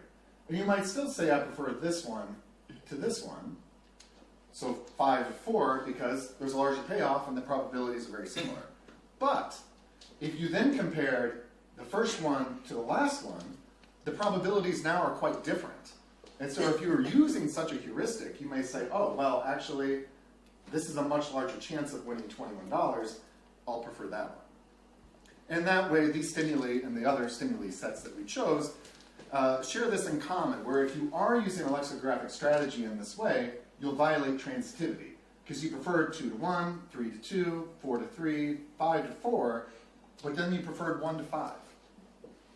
So if someone had preferences like this, they would in fact violate transitivity. So in this sense, this particular model or preference structure was chosen as a competitor. It's tied directly to the stimuli that we're using. Okay. So these, what I've all described are just preferences. They're deterministic, just weak orders or lexicographic semi-orders. They don't really account for variations in data yet. So we need to add different specifications to them. And how we're going to do this, we're going to consider 2 basic types of stochastic specification. The first one is we're going to call the weak order mixture model, and the lexicographic semi-order mixture model. What this means is that all choice variability is modeled as shifts in preference states. Now let me explain what that means. So if I am making choices that's consistent with the weak order mixture model, my underlying preferences may change, but at all times they must satisfy a weak transitive order. So it's like if, maybe in the morning I'm thinking more this way, maybe in the afternoon I'm thinking more this way. Like buying automobiles, I may place more weight on this versus placing more weight on that. Depends, how things are going. But the important thing is that all my choices, I'm always using a transitive weak order state at all times. That's how that is the interpretation of that model. Geometrically, you can describe these things in terms of choice probabilities as convex polytopes. This particular one right here, this particular geometric structure is very famous in operations research and various other things. I should just wear a little t-shirt that says, ask me about convex polytopes. So if you want to do that, you can ask me afterwards. And 3 people in the world will get it. So there you go. The other one is the lexicographic. Yeah. This is basically testing what you call the triangle inequality. No, I mean, for restricted to binary choice or up to 5 alternatives, the triangle inequalities are necessary and sufficient. Beyond that, they're just necessary. So the triangle inequalities are actually baked into the weak order, but the actual list of facets is larger. It's larger. It's kind of fun how geometrically these problems become combinatorially challenging. To have like a full linear description of this thing, for just 5 alternatives, you end up with 75,784 non-redundant inequalities. So there's a little bit of math under the hood. And I don't think a description is known for anything higher than 9. But there's other things you can do. So anyway, and for the lexicographic semi-order mixture model, that polytope is actually much simpler. I have a paper where I was able to get all the linear inequalities for any number of alternatives. So that one actually turns out to be structurally very simple. One way to think about that is that your order may or may not vary of the attributes that you consider, but your thresholds could change. So in the US, I don't know how buying an automobile is in Europe, but in the US, it's an awful, awful process. Never buy a car in the United States. Anyone want to argue with me? What they do is that they keep you at the dealership all day. They must read my papers. So what they do is that you'll come in the morning, you'll test drive a car, and maybe your thresholds, if you're using a lexicographic semi-order, are at a certain position, right? You have certain strong preferences in how you're evaluating these different attributes. As the day goes on, they keep you there all day, and your kids are crying and all this stuff, and eventually they're trying to sell you the car after wasting your time for how many hours.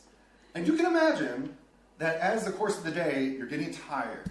Your family wants to go home. And so your thresholds are starting to change. Right. You're just like, fine, I don't even care about the price anymore. I don't even care about the color. So you can imagine then how those preferences might change. You might get tired, you know. And so what the mixture model does is that it enforces the lexicographic semi-order structure, but it allows the thresholds to change. And that's how you give rise to this geometric structure. Does that make sense? Yeah, I swear dealerships just like pass around these papers on polytopes. I'm convinced of it. In the supermajority choice specification, it's sort of the opposite stochastic specification. So in the top one, the mixture models, all variability is modeled as shifts in preference. No error. There's no, I didn't press, I chose something I didn't mean to. There's none of that. The bottom one, that's all there is. You have a fixed preference, but error is attached to each viable preference state to allow for choice variability. So for both weak order and lexicographic semi-orders, we're going to consider models defined by high error rates, moderate error rates, and small error rates. So what I mean by the supermajority, it's actually very simple.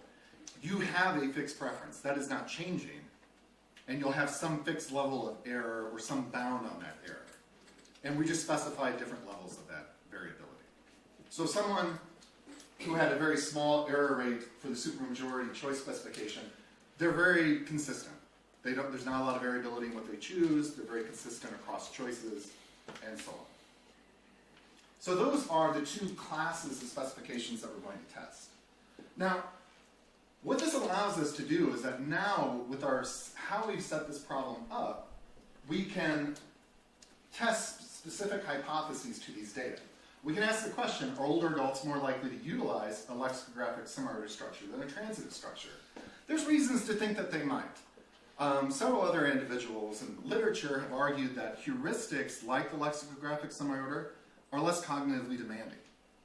And it makes some sense because you're always comparing one attribute at a time. So you don't have to worry about keeping in your memory all these different attributes at the same time and somehow integrating their worth in some complex fashion. They're very simple. They're simple to apply anyway. So that's a reasonable hypothesis. We can also ask the question, do older adults violate the weak order models at a higher rate than younger adults? Now, again, this is an interesting question. It's a very fundamental question. If certain individuals violate transitivity, then, up to the assumptions that we made, there doesn't exist a utility representation for them. They have to be described by something else. And that's interesting. I like this question. It's very basic. Do older adults differ from younger adults in their locus of choice variability? So is there a difference between the mixture representation and the error representation for older versus younger adults? That's an interesting question.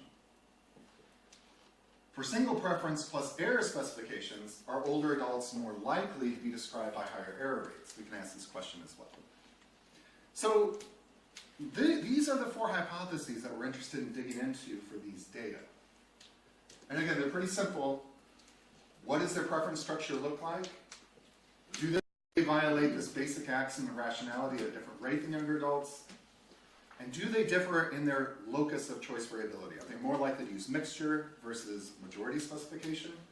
And if they do use a majority specification, what do their error rates look like? Are older adults less consistent in their choices, even if they have the same underlying preferences across the experiment? Okay, so for each individual data set, we're going to compute Bayes factors for all model specification pairs.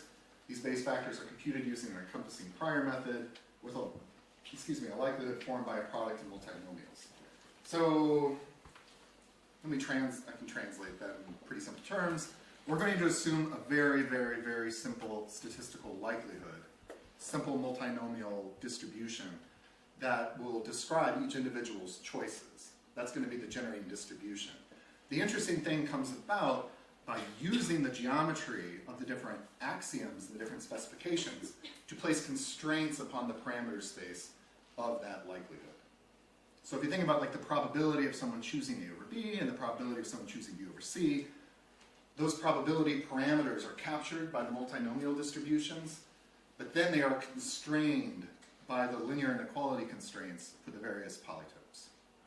So, but again, this gets at this idea where I want to make this as non-parametric as possible. I don't want to add a lot of complexity where I think I can avoid it. So the group level Bayes factors, we can do this as well, are going to be calculated using the Bayesian generalization of Fisher's exact test. This is a paper Dan Calnero and I published in Psych Methods. So what this will allow us to do, and I'll summarize some of those results as well, it allows us to test whether there's a difference among the distribution of these models across older and younger adults. So again, you can think about it as, well, I mean, that's what it is. It generalizes Fisher's exact test if you use that test. Okay, so model results. Number of data sets for each model provided the best explanation. So this is all based on Bayes factors. Now keep in mind, these aren't numbers of subjects, these are going to be numbers of data sets. So each individual had 3 choice stimuli across 2 conditions, so all subjects did 6 data sets. And we can also break it down at the individual level as well. Now, just going by classifications, we have older adults are more likely to be classified according to the lexicographic semi-order model for some stimuli sets. So out of those 3 stimuli sets, we saw strong evidence for one of them, the original, Gamble's I showed you earlier for the diversity replication. So just looking at these counts, you can see that older adults, there was certainly this shift where they were more likely to use a lexicographic versus a weak order. Now, I'm collapsing across the different stochastic specifications at this point, and I'm going to break it out along each dimension. So this is some evidence in favor of this hypothesis, but we found it did depend on the stimuli set. Some stimuli sets were more effective at generating the shift than others. But this is kind of interesting, and I want to really get this across to you, and that it was not this universal all adults did this, or all younger adults did that. There's a lot of heterogeneity, a lot of individual differences within the age groups. So we found, actually this comports to about 1/3 versus 2/3, a lot of older adults were also making rational transitive decisions, but just not at the same rate as the younger adults. And younger adults were more likely to be classified according to the transitive model. So that's kind of interesting. That's kind of interesting. We can also look at violations of transitivity. So a number of data sets in which transitivity was rejected, strong evidence for the unconstrained model or the encompassing model. Older adults were more likely to violate transitivity than younger adults. So over half of the older adults violated transitivity in at least one condition. And by violating transitivity, that is a strong base factor in favor of the encompassing model versus the transitive models. So this is evidence against transitivity. Just to clarify, the previous one was a model comparison between the lexicographic versus the weak order versus transitive. What this says is it's sort of ignoring that competitor model because maybe that competitor model wasn't good for all subjects. We're just asking if there's a violation of the weak order models. So, yeah, that's kind of sobering news.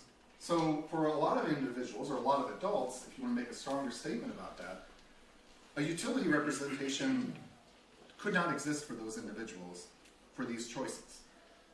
And I love these questions. This is a great question to ask. Does there even exist such a utility representation? For about half the subjects, I would say probably not. At least for that types of stimuli, those types of risky questions. Okay. Yeah. So it was 49, they violated both the mixture and the majority. Yep, it was a strong, it violated both. So it's a pretty strong test. So that was interesting. We can also, I think this is interesting too. So we can look at the number of data sets for which each model provided the best explanation. We have random preference versus supermajority. Older adults were more likely to be classified according to random preference models than younger adults, and this was strong evidence across all stimuli sets. The base factor in favor of a difference between the two groups was around 10 or 12 for each of the stimuli sets. So this is kind of interesting. Of course, this was not universal. Some older adults certainly liked the stable preferences, but there was a definite, as a population, there were more older adults who had shifting preferences. Their preferences were best described as not being consistent. They were moving. And again, I find this very interesting. This actually ties into some literature looking at choice behavior in older adults where they found they were just less consistent in their decisions. This model digs a little bit deeper because it's actually trying to estimate or determine if preferences were shifting. It's trying to dissociate that idea of error from actual structural shifts in preference. So that I thought was very interesting as well. So older adults are more likely to be best described by the high error rate when classified according to supermajority specifications. So this gets at the last question. For those older adults who are classified, best described as a supermajority specification, if you just look at those compared to the younger adults, there were far more younger adults that were best described by the low error rate. The older adults, the majority of them that were fit by the supermajority were best described by a higher error rate. It just means that they were less consistent.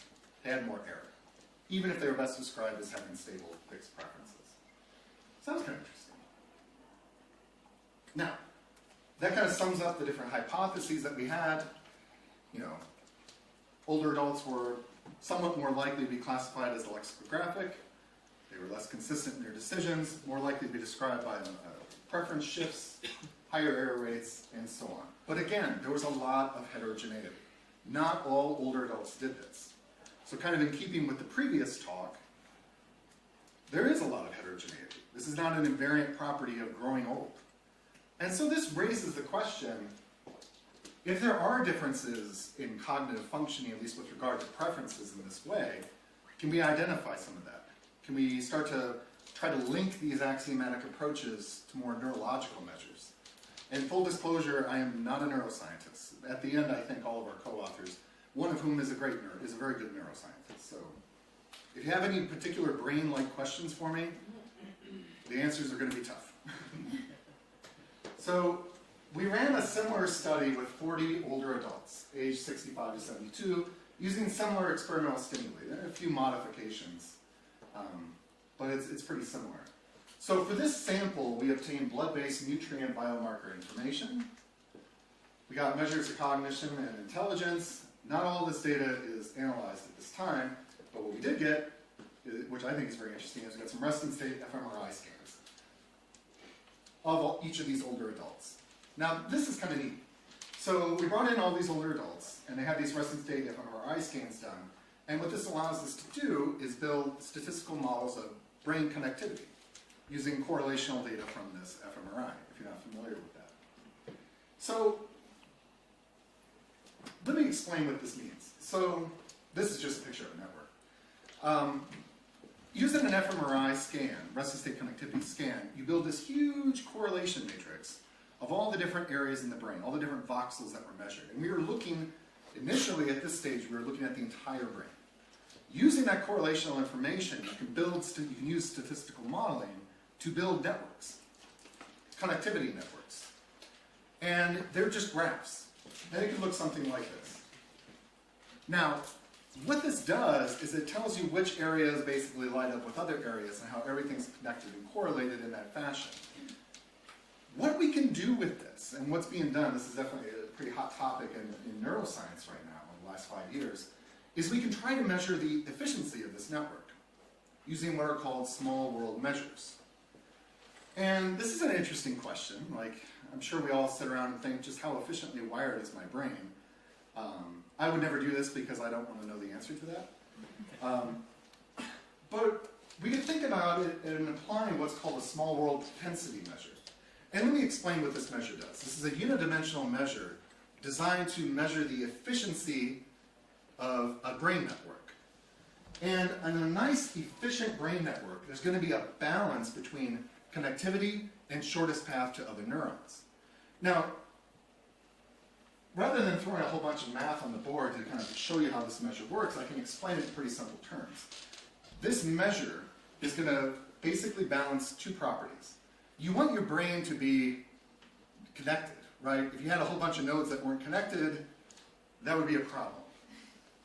Makes sense, right? Too much connection is bad too. Imagine if all your neurons were connected to all the other neurons. One, your brain would require a tremendous amount of calories to sustain it, but the inefficiency would be wild. Does that make sense? Yeah. At least intuitively? So in a small world propensity measure, we can apply what Duncan Watts first published about 10, 12 years ago, about small worlds. Now, in an efficient small world network, you have nodes, you have clusters. And these could correspond, you could think about this like corresponding to certain aspects of vision where you need a high degree of connectivity. The more connectivity you have, it's like the more processing power you have. But again, you don't want things to be too connected. So here it's very modular, right? We have a whole bunch of neural connections here. So connectivity is an important part of the small world propensity measure. But this has to be balanced by shortest path length. So we have a high degree of density, but you notice that we have a node here. And this node connects to a bunch of other clusters. This is very efficient organization. Because now you can imagine maybe your brain's doing a whole lot of visual attention stuff right here, and it needs to communicate that to other parts of the brain. Well, if these nodes were all connected to all the other nodes, wildly inefficient. Rather, you have a small subset of nodes that connect to everything else. And through these nodes, the information is passed. Does that make sense? So nice and efficient. And so through this measure, which again it's a simple mathematical formula that balances the shortest path versus connectivity, we can measure brain efficiency, we'll say, kind of efficiency of the network, applied to these statistical models. What does this get us at the end of the day? Well, using this small world propensity measure, we have this nice unidimensional scale that represents efficiency. We can correlate that with evidence in favor of these various axioms. Now, a lot of this is ongoing. So, I'm going to report some pretty basic stuff that we've just discovered, but there's certainly directions that we're taking us in. So we replicated the behavioral findings from the original experiment to a large extent. What we did find was an association between the small world propensity measure and rational decision making, operationalized, at least in this first pass, as the Bayes factor in favor of a rational model, in this case a transitive one with majority specification. And we found this association to be about 0.5 for individuals that satisfied rational decision making. Now, we can redo this where we have a different model we can look at. We can look at Kolbach-Legler, divergence to the particular rational decision-making point. Long story short, the more evidence in favor of a rational choice or rational decision-making via transitive weak orders, the higher the propensity score small world propensity score, which corresponded to a more efficient brain network. So in this way, it's sort of a first pass to say, can we start to dig a little deeper into what rational decision making looks like from the perspective of these axioms and actually trying to link it to neurological measures of brain connectivity. And I think this is a very exciting direction to go that we're going into. And of course, this is a lot of data to go through. And eventually we're going to start looking more, this association is kind of interesting because it's the entire brain. And now we're going to start digging in a little deeper to like places like the ventrolateral prefrontal cortex that are more associated with these kind of rational decisions to see if we can, if that in a sense boosts the signal or not. But that is still ongoing work. But that's interesting there. In conclusion, I'd like to thank all my collaborators, of which there are many: Chris Willing, Aaron Barbet, Nick Brown, Sam Heck, Mike, Dan Calmero, Hope Snyder, and Denise Park. And I'd like to acknowledge grant support from NSF and the NIH. And thank you.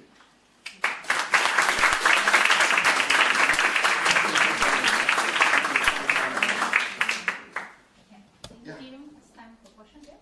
So I very much enjoyed the book. I have a comment and a question. So Sure. the comment is, a couple of years ago, I think a while back, Rob Goldstone tried to create a model for what kind of like science networks are better suited towards answering, say, research questions that have different topographies. For example, it could be the case that in one case you have like global minimum somewhere, and you're just trying to find this global minimum. Another case could be that local minimum. And you can't like, your sort of small world graph made me think of this word, and I think there were some analogies there. If you have like small groups of teams working in an isolated way, you're more likely to avoid local minima, but you're not so good if there's like, not so quick if there's a large global minimum. So anyway, it's sort of a general comment.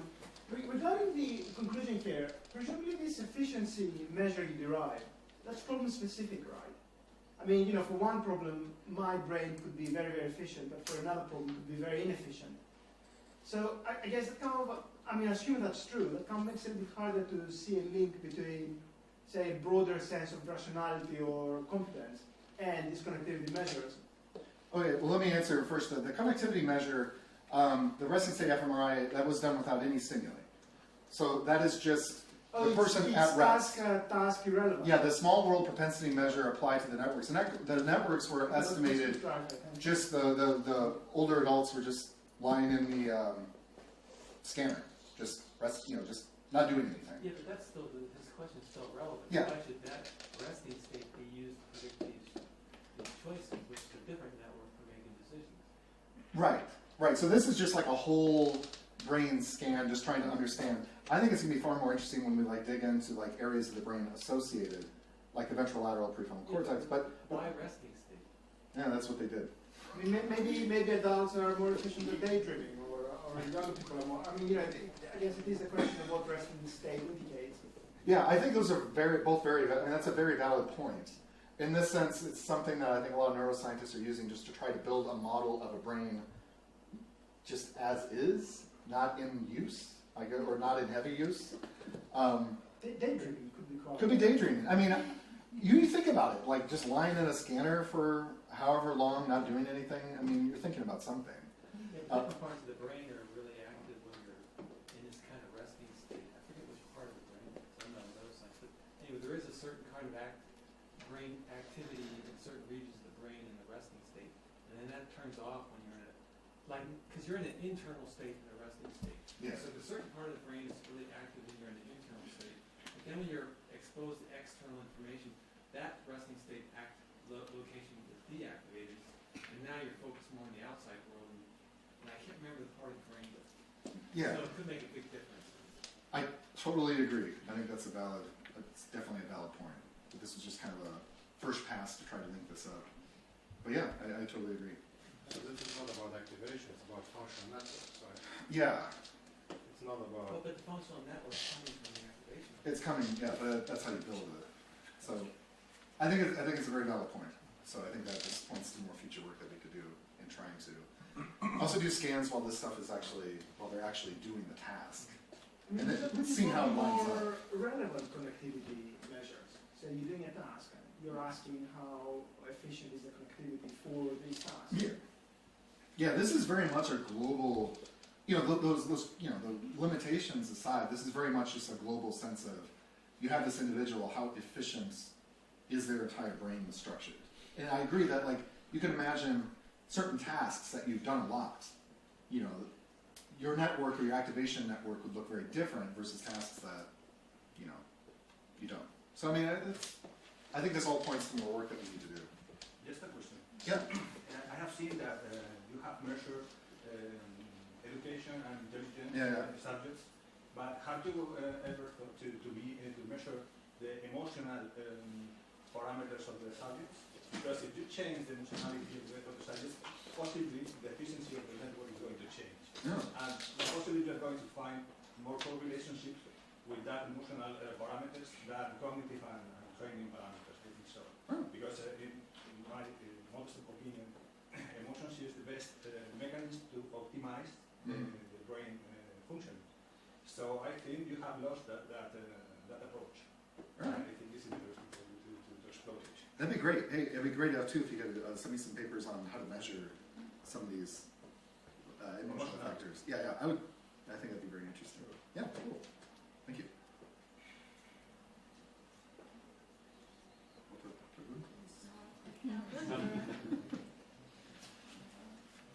I'd like to add So you said you're correlating this small world network with the answers the subjects are effectively. No, we're correlating, at least in this first pass, we correlated with the base factors in favor of the model. So this isn't as model-based as I would like. We're actually redoing this analysis.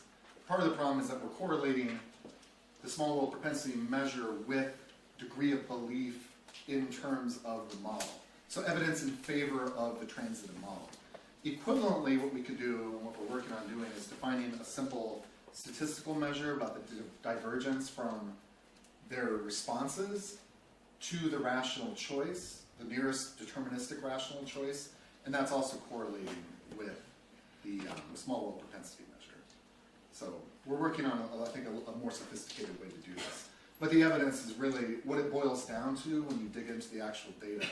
The more consistent, less variable, and rational their decisions are, the better the small world propensity score. And these different small world models could actually have the same correlation.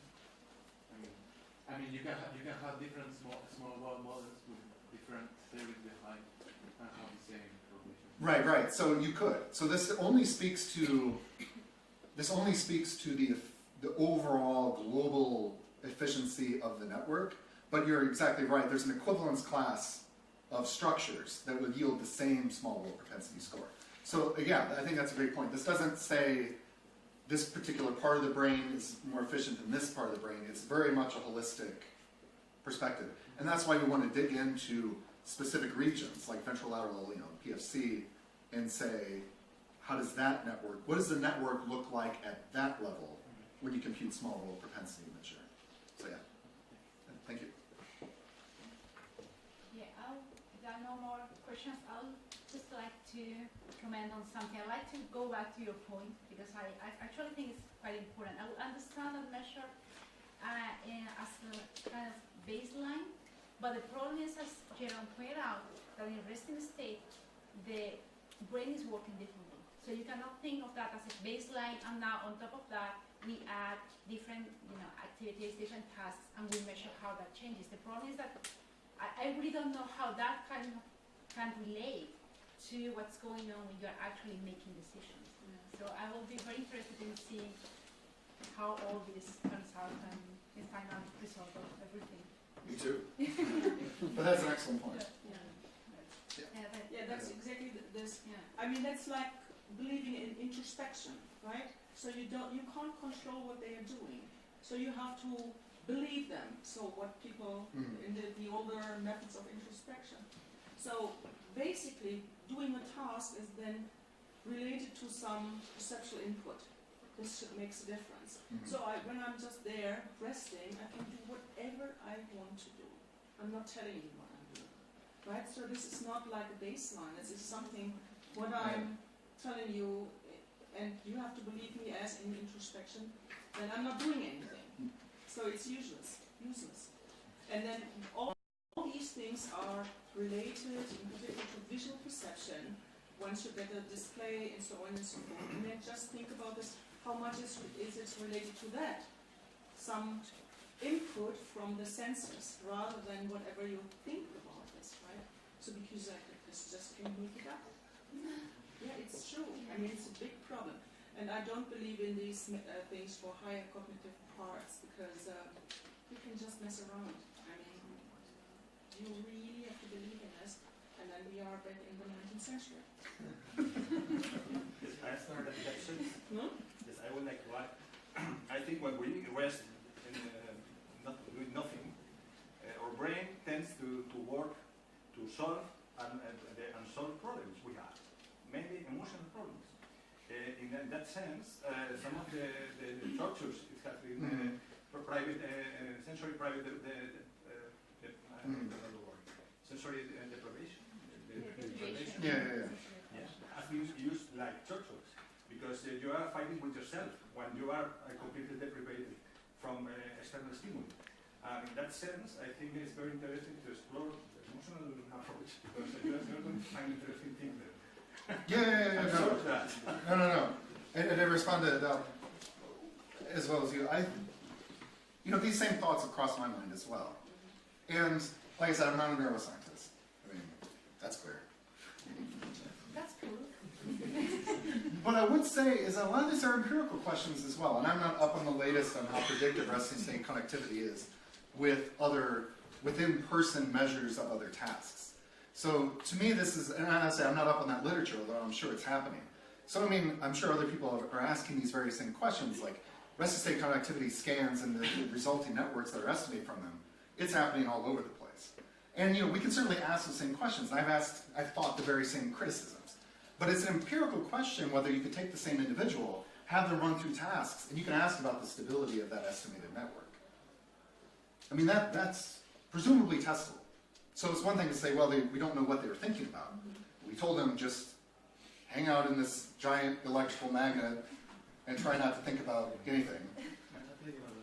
But that's so difficult. That's so difficult not to do, right? Even if you are a trained person. So I'm doing yoga, for example, and then you are asked not to think of anything. I mean, how hard is this? And I'm really trained in that. Right. So now you take a particular person and say, don't think of anything. Well, then I have to do this and this and this and that. It's impossible, almost impossible. I totally agree. But again, it comes down to an empirical question where if I put you in a scanner and we estimate your resting state connectivity scans, maybe you're thinking about whatever it is you're thinking about. You can then put the same person through various tasks and try to do something similar. You can ask about the discrepancy between those estimated models. That's an empirical question to me, to know how predictive, the question is how predictive are those resting state scans of later activation.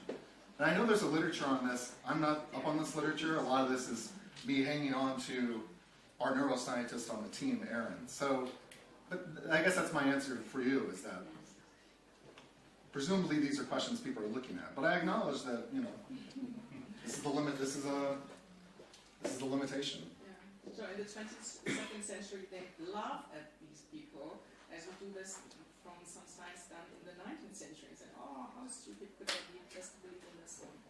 Right? I mean, Sure. Okay, so if no one else wants to make a point against the car guy? No, it's just okay. No. I mean, just to clarify, like, again, I totally agree that this is a limitation. But I mean, as this literature is kind of exploding on how predictive these rest state connectivity scans are, then I think that will at least provide a partial answer. As far as this, it was easy. I mean, we already had the scans, so it's just one correlate. Yeah. Is it time for more questions? Yeah, sure. Well, this doesn't go back to the scanning. It goes back to just the rationality part. So, it's a little bit tricky to say something's rational or not in these kind of tests. I mean, they're looking at all these little pie diagrams, and you got to do this like in an hour, and it's a time-consuming, effortless task. So some people are arguing that well, you know, this constrained optimization kind of question. Well, maybe the heuristic strategy is actually optimal under constraint resource constraints and under time constraints. I mean, so in other words, a good way to do this task, in fact, if I was doing this task, I'd come up with something heuristic.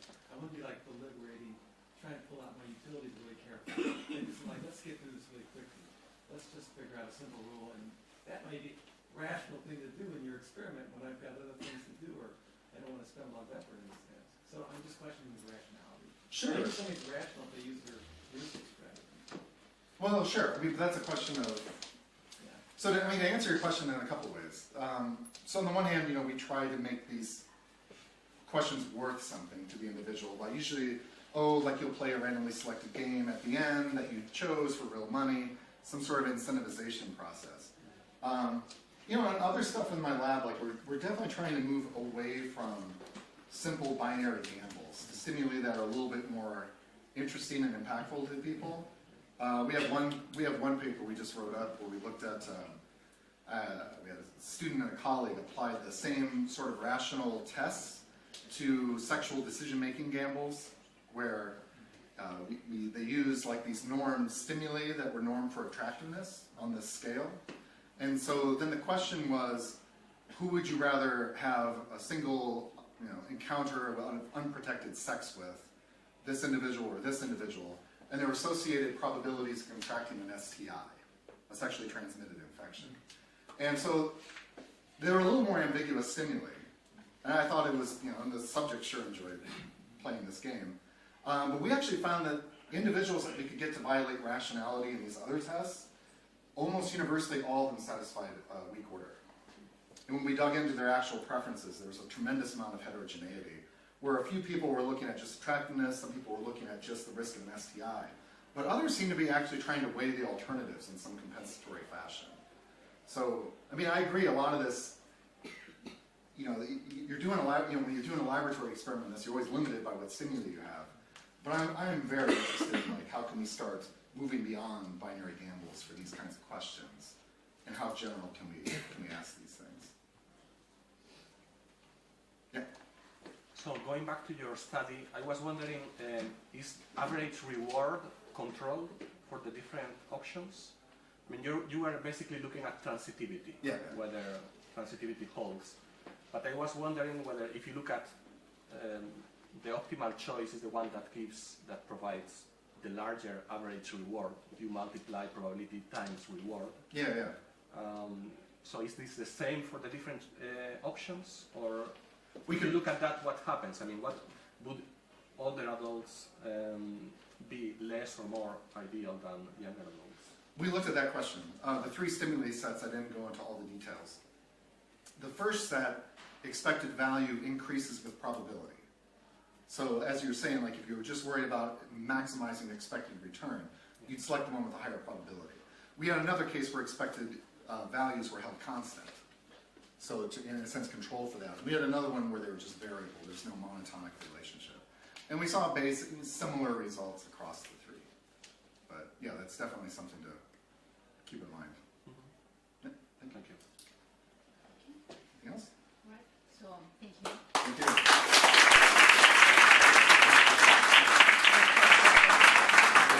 So we have 1 hour break now. This is supposed to be the lunch break. So we are moving to a very European schedule, having lunch from 1 to 2.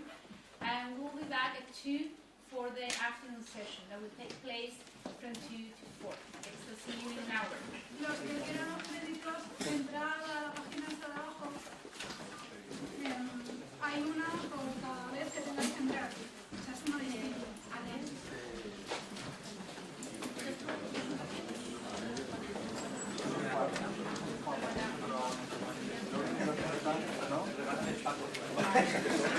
Estaba pensando, ¿tú qué sabes de esto?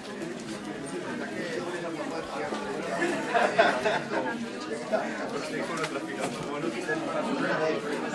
traficándolos ahí fuera para esto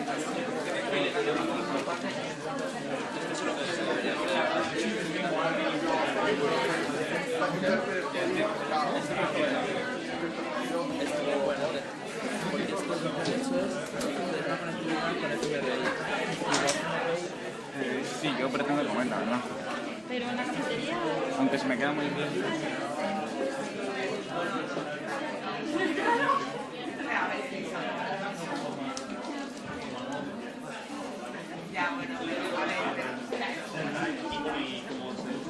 And our first speaker is Professor García Pérez, that many of you know well, because he works here.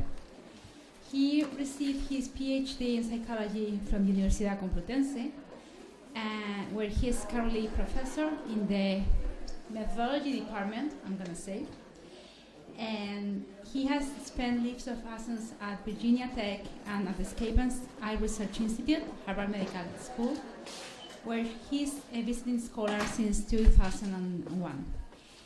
He has published in top journals in the field. He has worked on psychophysical methods, psychometrics as well, so he has a very sort of broad area of interest. And, well, here it is. Thank you. Thanks for the invitation.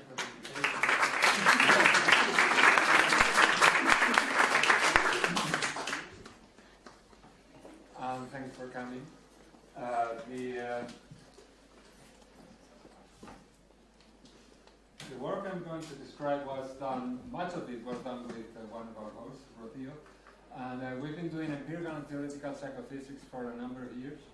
And what I'm going to talk about here today is the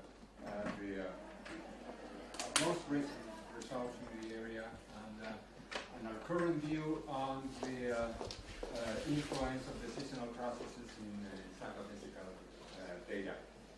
I have to warn you, I just realized this morning that despite the title of this seminar, I'm not going to show any math. Now I just got used to not showing any math in meetings because that's what people do, and I got carried away by that sort of tradition, and I'm not going to show any math. But if any of you do want to see math, we have plenty of it. It's in papers, and I may refer to you to those papers. Well, basically, I'm showing math, but graphically, not with equations. Sort of an introduction. The psychophysical tasks that I'm going to discuss were designed to study perceptual processes at the beginning of psychophysics, either in the 5 classical senses of vision, and so on, or the non-classical senses of proprioception, nociception, balance, whatever, and also in a strange case of extrasensory perception, in which there's no sense organ and there's no physical source, but it's perfectly manageable, which is time perception. But these tasks are also used as a probe in the studies of the other processes like attentional or emotional influences on cognition, and they're also used to assess clinical conditions. For one purpose or another, using these tasks requires that the data that we collect with them are unequivocally interpretable as revealing the characteristics of the sensory processes and their investigation without contaminating influences from any other processes. Because if that were the case, then we would not know how to the data would. So the immediate question is whether or not this is the case, and I'm afraid that the answer I'm going to provide is a loud no for most of the psychophysical tasks in the way in which they are conventionally used, although some of the tasks, but certainly not all of them, can be amended and rescued for the purposes of investigating these things. So to convey this message, I have to refer to 2 main aspects of psychophysical performance. One of them is that there has to be some mapping of physical magnitude of a stimulus on the perceived magnitude, say this one for simplicity. This is called the psychophysical function, and it can be measured easily by presenting subjects with different values of physical magnitude and asking them to come up with numbers that quantitatively represent the amount of the sensation, it's all terminology, but the perceived magnitude that they experience. And when this is done, the psychophysical function appears as an oversimplification, because it is not true that people always give the same number when you present it with the same stimulus again. So it's more like there's a distribution of perceived magnitudes for each value of the physical magnitude, and these distributions I'm plotting here as Gaussians. They could be anything. And the psychophysical function is only indicating how the mean of these distributions varies with physical magnitude. And I produced this plot as if all the variances were the same at all physical magnitudes, but it may well be that variance increases with physical magnitude, or that the psychophysical function is nonlinear, with or without equal variances. This doesn't matter much as long as we can find out what it's like from the data. But estimating or measuring psychophysical functions with this magnitude estimation method faces many problems, very difficult, so I'm not gonna go into. But nevertheless, this kind of representation allows us to figure out a way in which we can get the kind of information that we may want without relying on the accuracy of people when they provide numbers to something that they feel internally and doesn't come in the form of a number. So suppose we have some way of indicating subjects that they have to fix, they have to use some reference value, this beta, on perceived magnitude, and then when we present stimuli, all that the subjects have to do is report whether perceived magnitude exceeds that value. And with, theoretically, if this is the way things are, or at least they can be modeled, then the probability that the subject reports perceived magnitude that it exceeds this beta, plotted as a function of physical magnitude, gives the psychometric function that I'm going to talk about. So this is an indirect way of looking into psychophysical functions, but I have to stress that the psychophysical function that we measure by conducting an experiment in this way, presenting stimuli over and over and asking subjects whether it's above or below the reference magnitude that we said somehow, this is the only observable thing that we have. We have no idea how this is, but everything that's in here affects the shape of the psychometric function. So it's not only the form of the psychophysical function, it's also how variance changes with the physical magnitude, and it's also the location of beta. And there's something else that I'm not showing yet here, which is this decisional mechanism. Let's look at a few psychophysical tasks that I'm going to use later, and see what kind of psychometric function comes out of them. And see that I'm going to talk about two types of psychophysical tasks. One of them is the simplest. It involves the single presentation method, which amounts to presenting a single stimulus magnitude per trial. So say observers are presented with a pattern like this that varies in contrast, in luminance contrast across trials, and then all that observers have to do is report whether they detect the pattern or not. Meaning they see some bars here as opposed to a uniform luminance field. In principle, the beta with the instructions to report this detection is set at the what's called the detection. There's not much thinking into this. It is called the detection threshold, and when you collect data and plot data, the psychometric function looks like this. This is the proportion of time that the observers report detection as a function of the physical magnitude of the stimulus, the physical contrast, and the 50% point on this curve. I'm going to call 50% point. You can understand that there is no in the field. Is the point along this axis at which the psychometric function evaluates to 0.5. So that 50% point is presumably, if all goes well, is the estimate of the detection threshold. The contrast that the stimulus has to have for the subject for it to be barely detectable, whatever this means.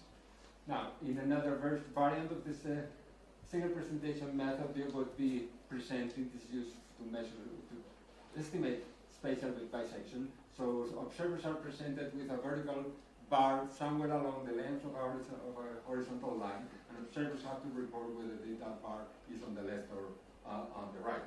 And when you plot the proportion of times that the observers respond right, again, the 50% point on these curves tell you where the perceptual midpoint is. In the last type of a single presentation task that we're going to see, it's using the study of temporal order.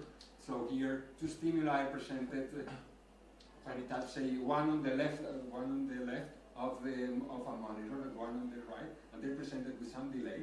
So if this goes first and then the other way around, or they may be presented simultaneously. The variable that is manipulated across trials is the delay between them, can be positive or negative according to which one is presented first. And I want to stress that the point of single presentation is not how many stimuli there are, because there are two stimuli here. It's how many instances of the relevant variable are being presented. And because the relevant variable here is the delay, of course you need to have two stimuli to present some delay, but there's a single delay that is presented. You will need two pairs of stimuli to have the other type of method.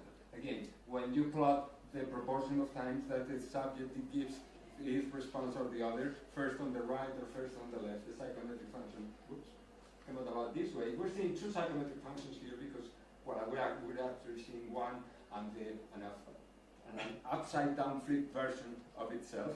And the interesting thing here is that see how different the location of the psychometric function is. This is not three different subjects, this is three different conditions. So whether observers are paying attention, which is the relevant variable, they're paying attention to the left side, to the right side, or to the center, seems to affect what's called the point of subjective synchrony. So with what delay these two stimuli have to be presented for subjects to perceive that they were presented simultaneously. However strange this is. Now, again, if all goes well. Now, the other type of task requires dual presentation, so two stimulus, two magnitudes are presented, and in the simplest case you have the no, you're not presenting anything, and the other stimulus, call it the test, is one that varies in contrast across trials, and what the observer has to do is to report which of the two were displaying something different from a uniform field. It's again a detection type of study. Here, the psychometric functions rise up from 0.5 rather than 0, which we had before. That's not much of a problem. This is understandable, but I'm not going to go into that. And of course, you could replace the null with some stimulus that have a visible contrast, call that one the sample. This is going to be presented always on every trial, paired with another, a version of the test with different contrast across trials. And when you plot how often the test is reported to have higher contrast than the standard, the psychometric function comes like this. The solid vertical line here is the 50% point, indicates the 50% point on the curve. This is the contrast that the test has to have for observers to perceive as having the same contrast as the sample. And since stimuli are identical here in all other respects, it seems natural that you would see these as having the same contrast as this one, but they actually have the same contrast. The contrast of the sample is given by the dash vertical line here. So this seems to make sense. And things seem to have gone well here because we get the result that we were expecting. Now the last type of dual presentation method, variant of the dual presentation method from another field in which, well, vision may not be involved because what you do is you present two stimuli that may be altered stimulus or whatever stimulus. The stimulus that we use doesn't matter because this is time perception. What matters is for how long one of the stimulus is presented, for how long the other is presented, and the subject has to report which of the two presentations was longer. Again, there's one duration that is fixed on all trials, and that's paired with the durations of variable length, and the subject has to report which of the two is longer. And again, plot how often the observer reports the test to have longer duration than the other. And you come across psychometric functions of the type that we have seen, except that I forgot to call this the PSC, the point of subjective equality. The length here would be the length that the test has to have for it to be perceived as having the same duration as the sample. This point of subjective equality, or PSC for short, may not be at the standard, at the sample duration as we saw in the other example, because experimental manipulations may affect this. And of course, we need to trust the data. We need to make sure that if these differences in the shape of the psychometric function that we see are actually reflecting the effects of the experimental manipulation on the sensory system itself, we need to make sure that these data are actually providing that. So let me try to make sense of these psychometric functions that come from dual presentation data, just as I did at the beginning for single presentation data. So the thing is, suppose this is going to be the sample because it has a particular stimulus that has particular characteristics and a certain value of contrast. The stimulus, suppose, draws from, perceived contrast for this stimulus draws from this distribution.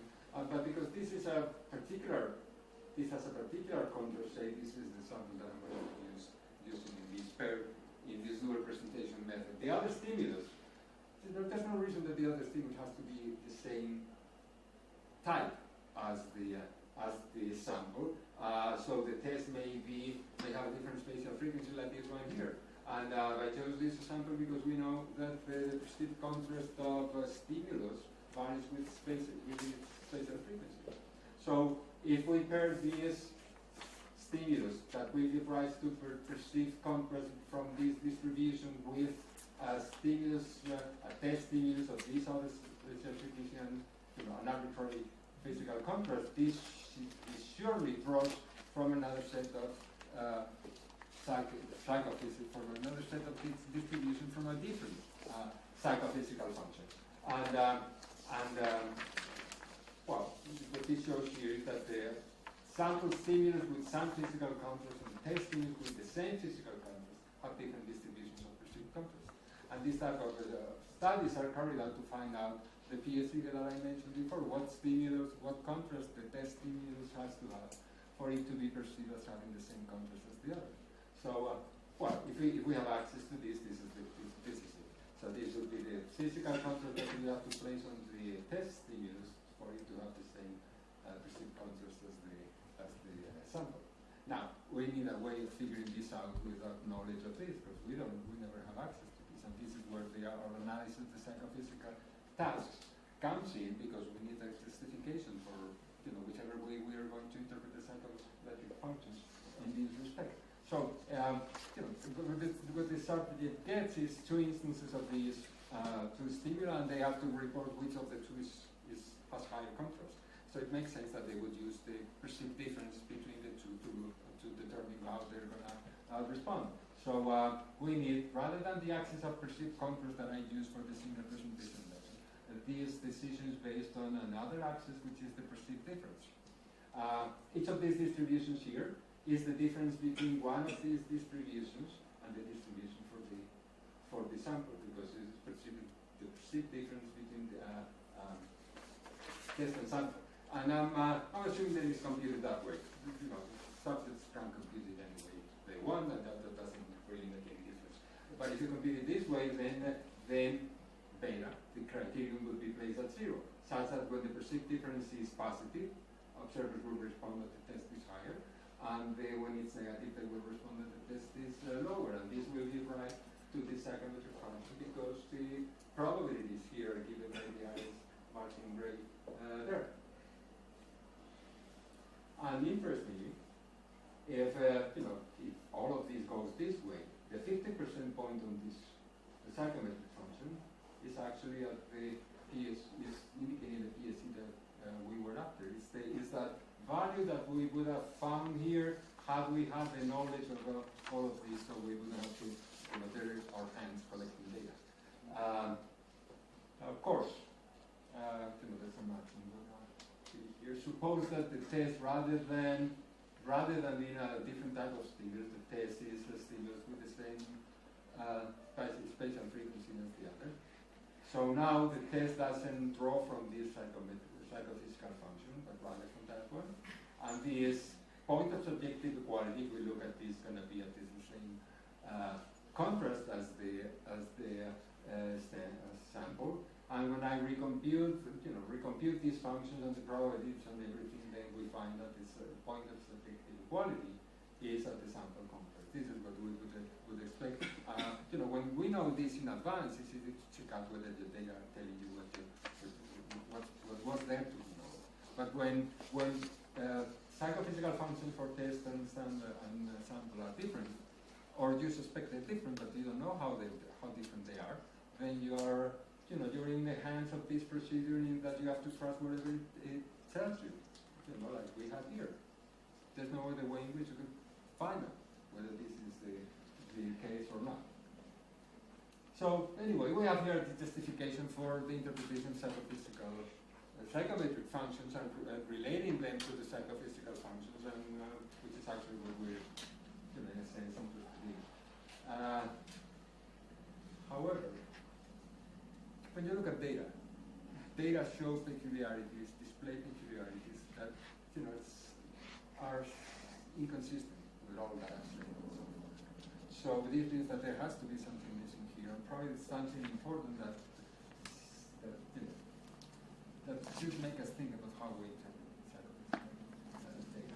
I'm going to show some of those peculiar characteristics of data in dual presentation tasks, and then also in single presentation.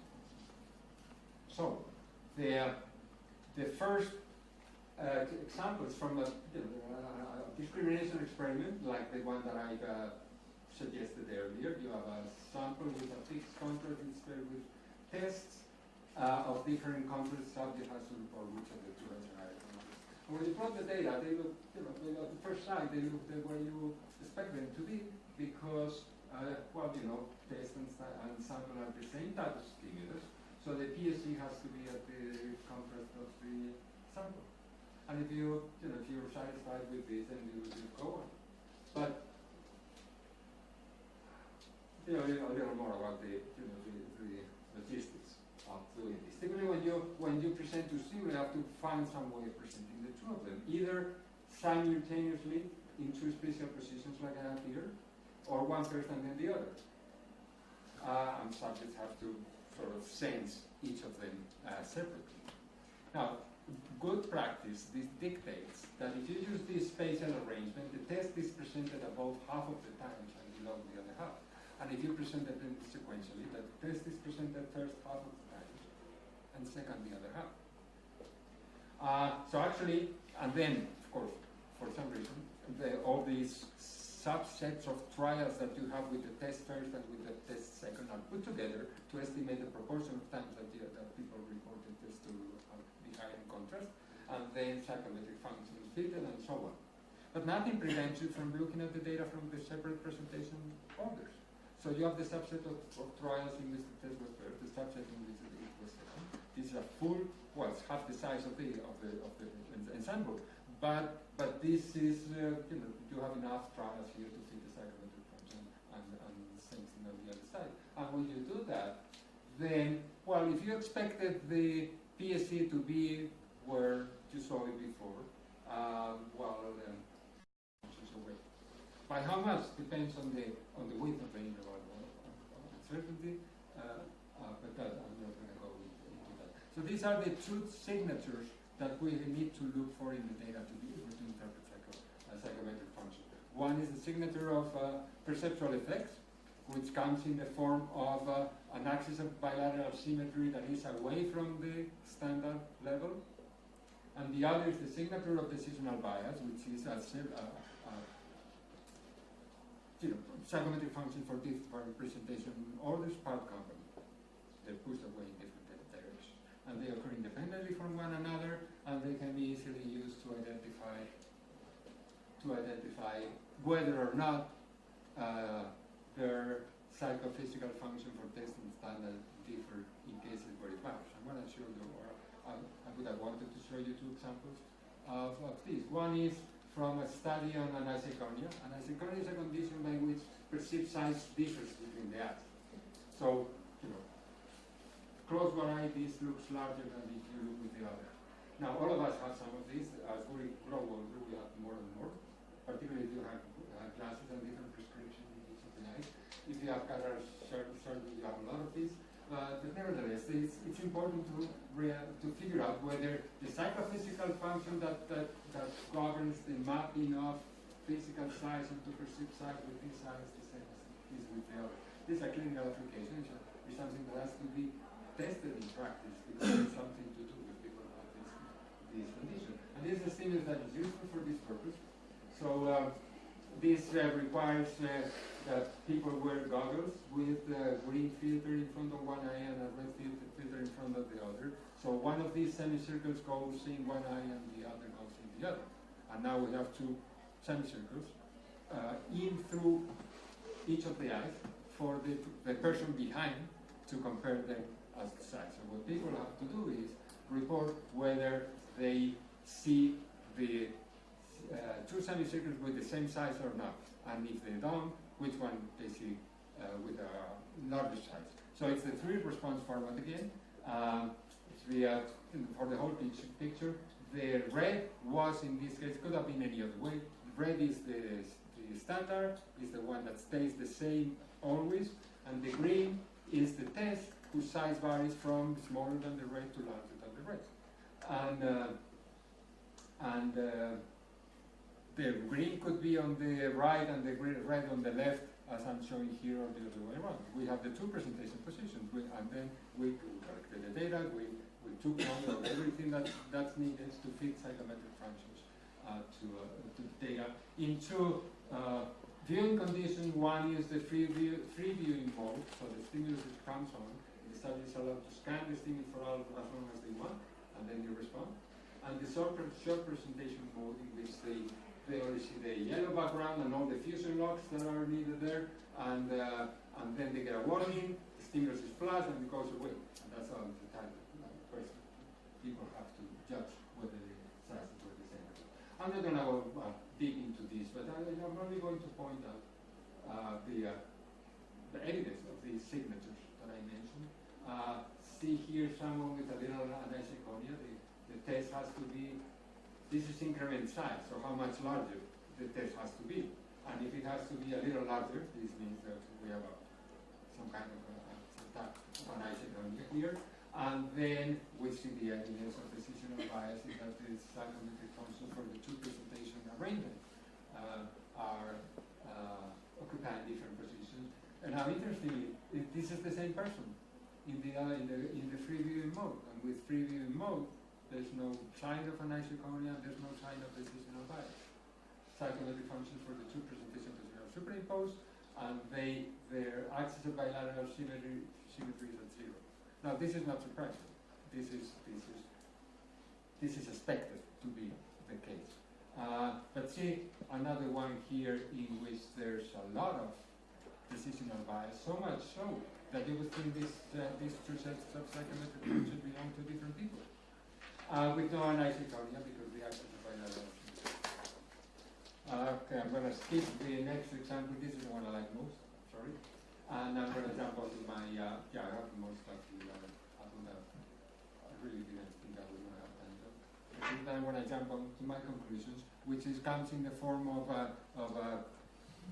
3 take-home messages. One is one I already laid out, is steer away from single presentation methods. They confound perceptual effects and decisional bias, and there's no way in which you can make sense of the data. There's always the suspicion whether this is because of decisional bias or this is actually something about the sensory system that I'm investigating. The other is that dual presentation methods are not always dependable. They may be misleading if they're used in the conventional way, which is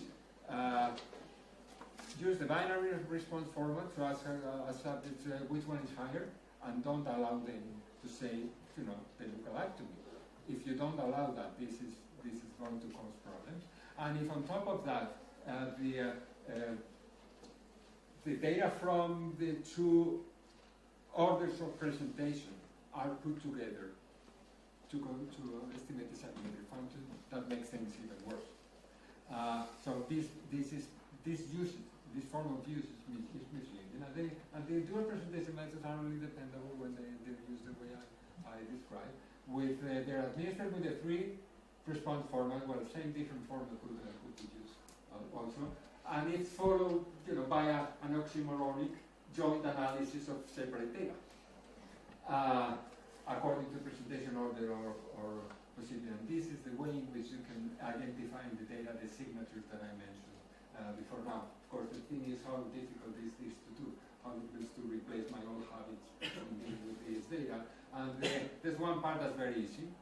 You just allow another response option, and you just make a note of whether the test was presented first or second. And the second part is about plasticity, because we put together a software package that comes with this paper in which you just put in the data, and it throws back at you a plot of the psychometric functions fitted into the data that you put in, plus a plot of the estimated psychophysical function with the location of the standard. The standard is on another psychophysical function, but we do not have any data to estimate where it is. We can only estimate the point where the standard is. The rest of the function we cannot get. So it gets you this, it gets you also the estimates of the boundaries of the interval of uncertainty, and also another set of psychometric functions I'm not going to go into.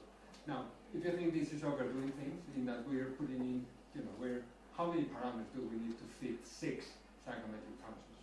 You'd be surprised, it's only 4.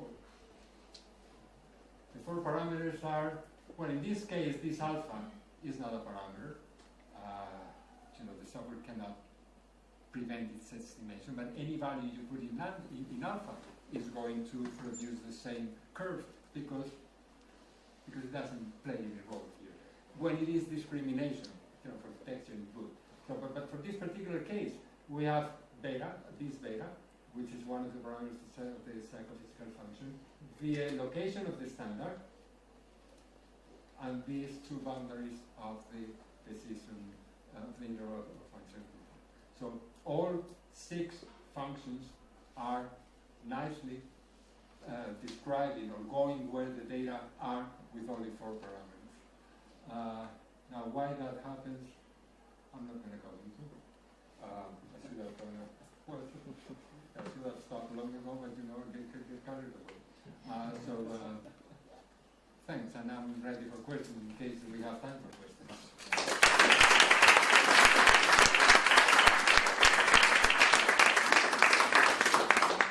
Thank you. I have done the same with every speaker. Okay? It's not because I have an interest in this talking portion, so don't worry about that. We are not going to be very strict on time.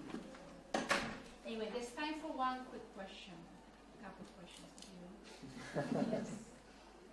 You're overdoing it. Yeah. Well, I think I remember you're talking about Freiburg now. I'm not going to ask that question. I'm going to ask a different question. So, in the dual presentation, why are we assuming 2 separate normals, like as if they're uncorrelated? What if we need a joint distribution, which allows a correlation between the stimuli? I'm just bringing this up because you're running the dual distribution, but it seems like you might have a more complicated stimulus now because you've got, a joint distribution of 2 stimuli. Well, we don't have a joint distribution actually. We have a distribution between the difference between 2 random variables. But those variables are in principle uncorrelated. Yeah, I know in principle, but that's what I'm saying. Maybe we're correlated. That could be. Yeah, well, if you can figure out how, I'd be happy to do the math. That'd be another parameter. Yeah, but what does it value? Well, that correlation is going to affect that distribution differences. It's going to that correlation distribution of differences will be affected by the correlation.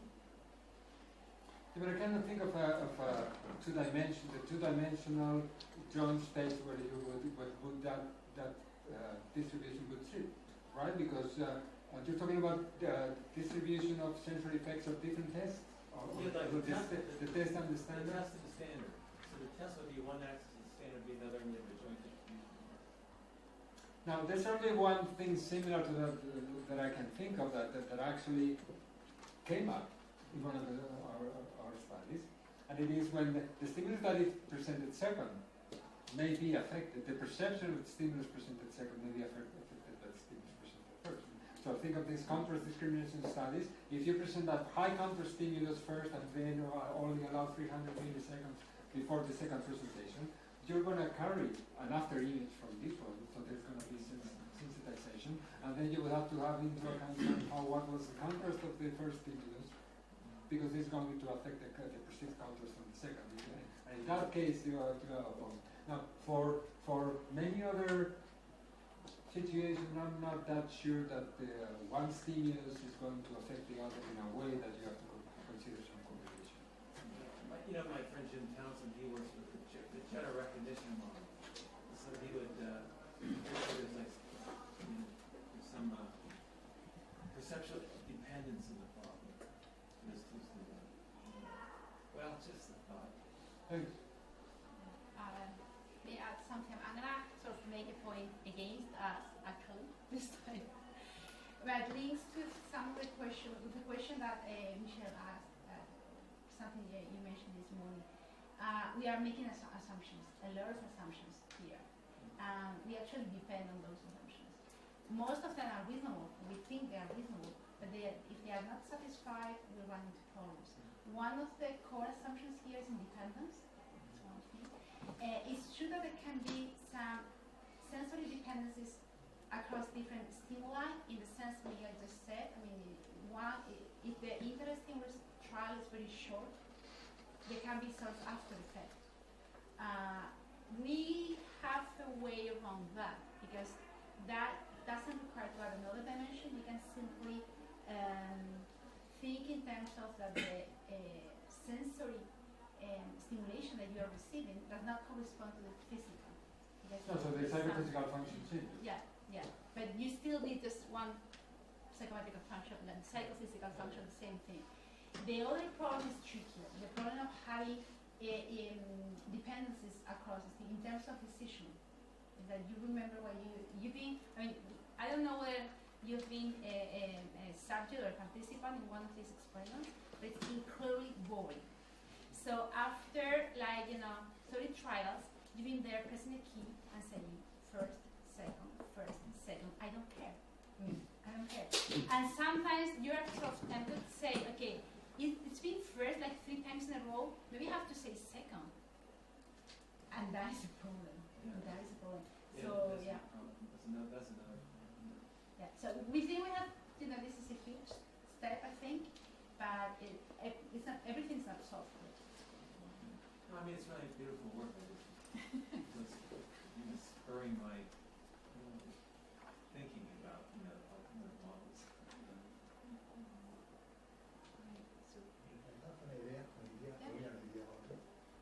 It looks like very similar, like a supercritical function in the background. Is you know what a supercritical function is? It's a function that you don't can't stay on the limit. You are going to go to one side of the other, you know. And it's like a supercritical function is running in the backstage that is displaced. The supercritical point is displaced after the first trial. Once you present the first stimulus, you are displaced in that supercritical. It's like nervous system is trying to decide yes or no. I cannot stay in the middle. You are looking for a continuous decision line. Yes or no, or but no, we're not. That's what's been done conventionally, but we're against that. Yeah, and I feel like some supercritical function is running in the backstage that is displaced after the first reading. So you are going to get a different result depending on the first or the second. Yeah, maybe I cannot think of where to put that function into the whole framework. The thing is, one bad thing about not having so many math is that it doesn't, lay out where that function could be, because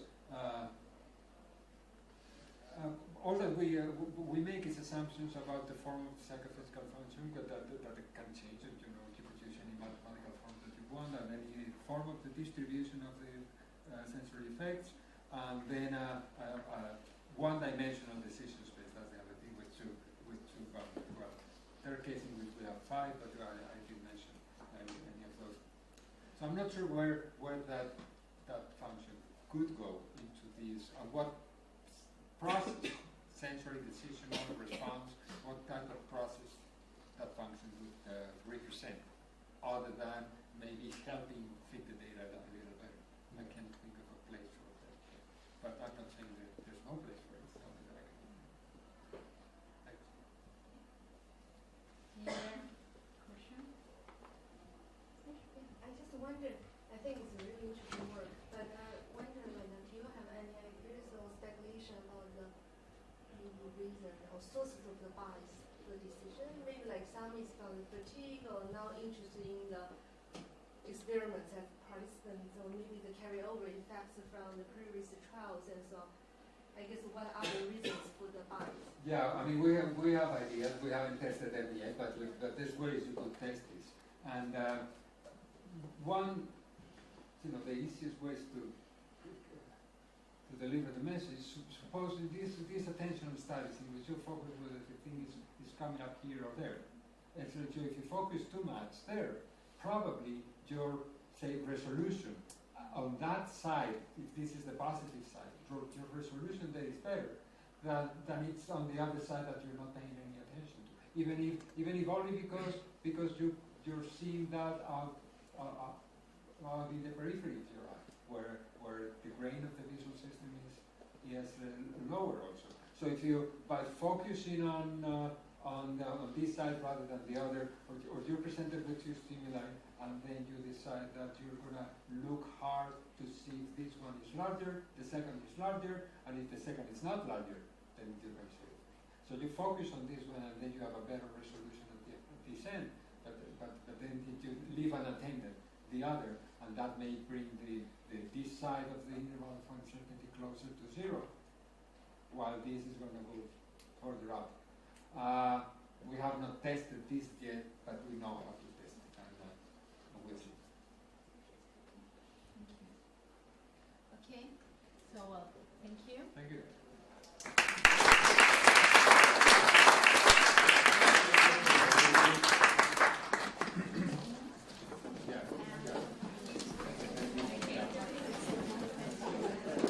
Right, so the last of research is the study of information processing in various psychological contexts, in particular sensory processes in perception and higher cognitive processing in decision making.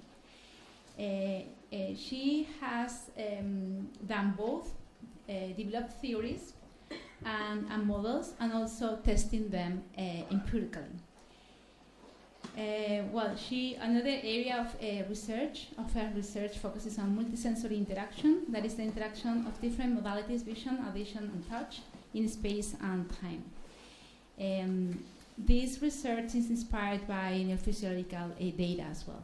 And Adele is also the chief editor of the Journal of Mathematical Psychology and associate editor of other international journals. So, thank you, Adele. Thank you very much, and thank you very much for this invitation and organization and bringing all these people together. All right, so I start with. What's this?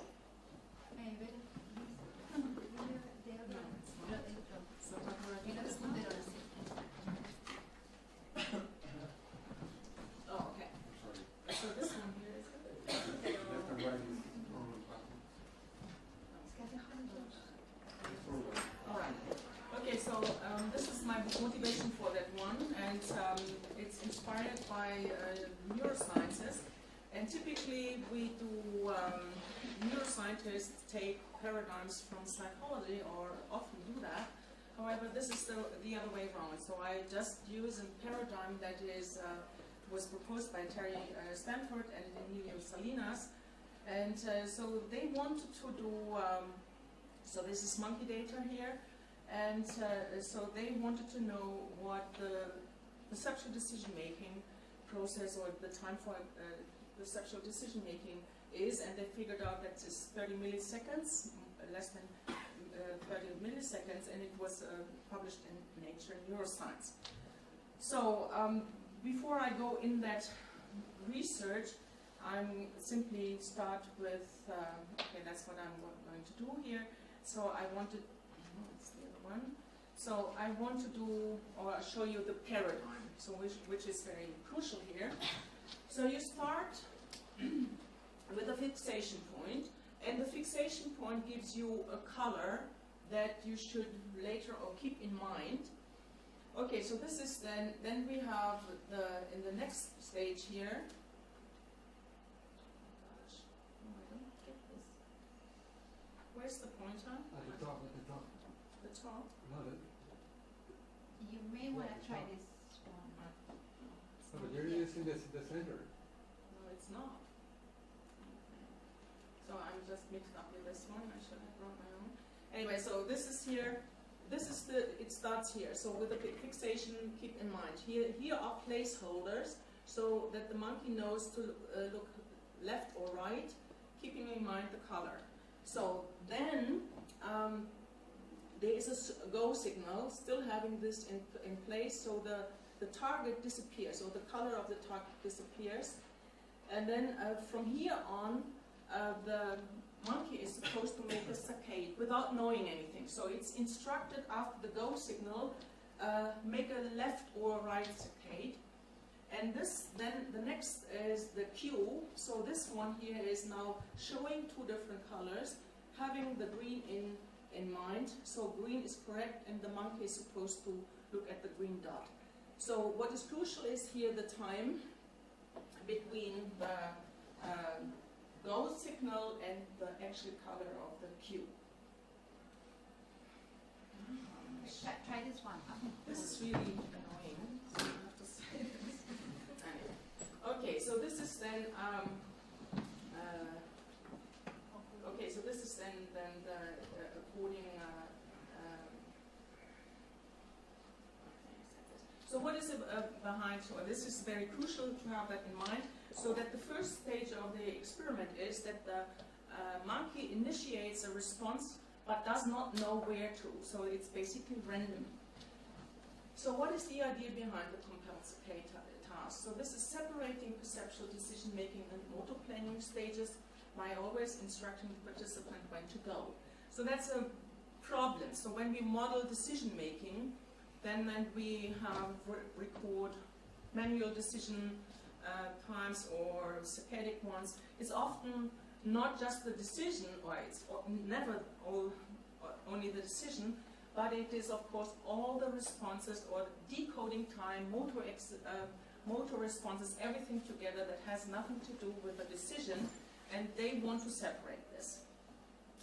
Okay, so and then the motor response is triggered first because it's always make a left or right saccade or just do something, and that is then that the mean reaction time should be approximately constant because it's always triggered by the motor response.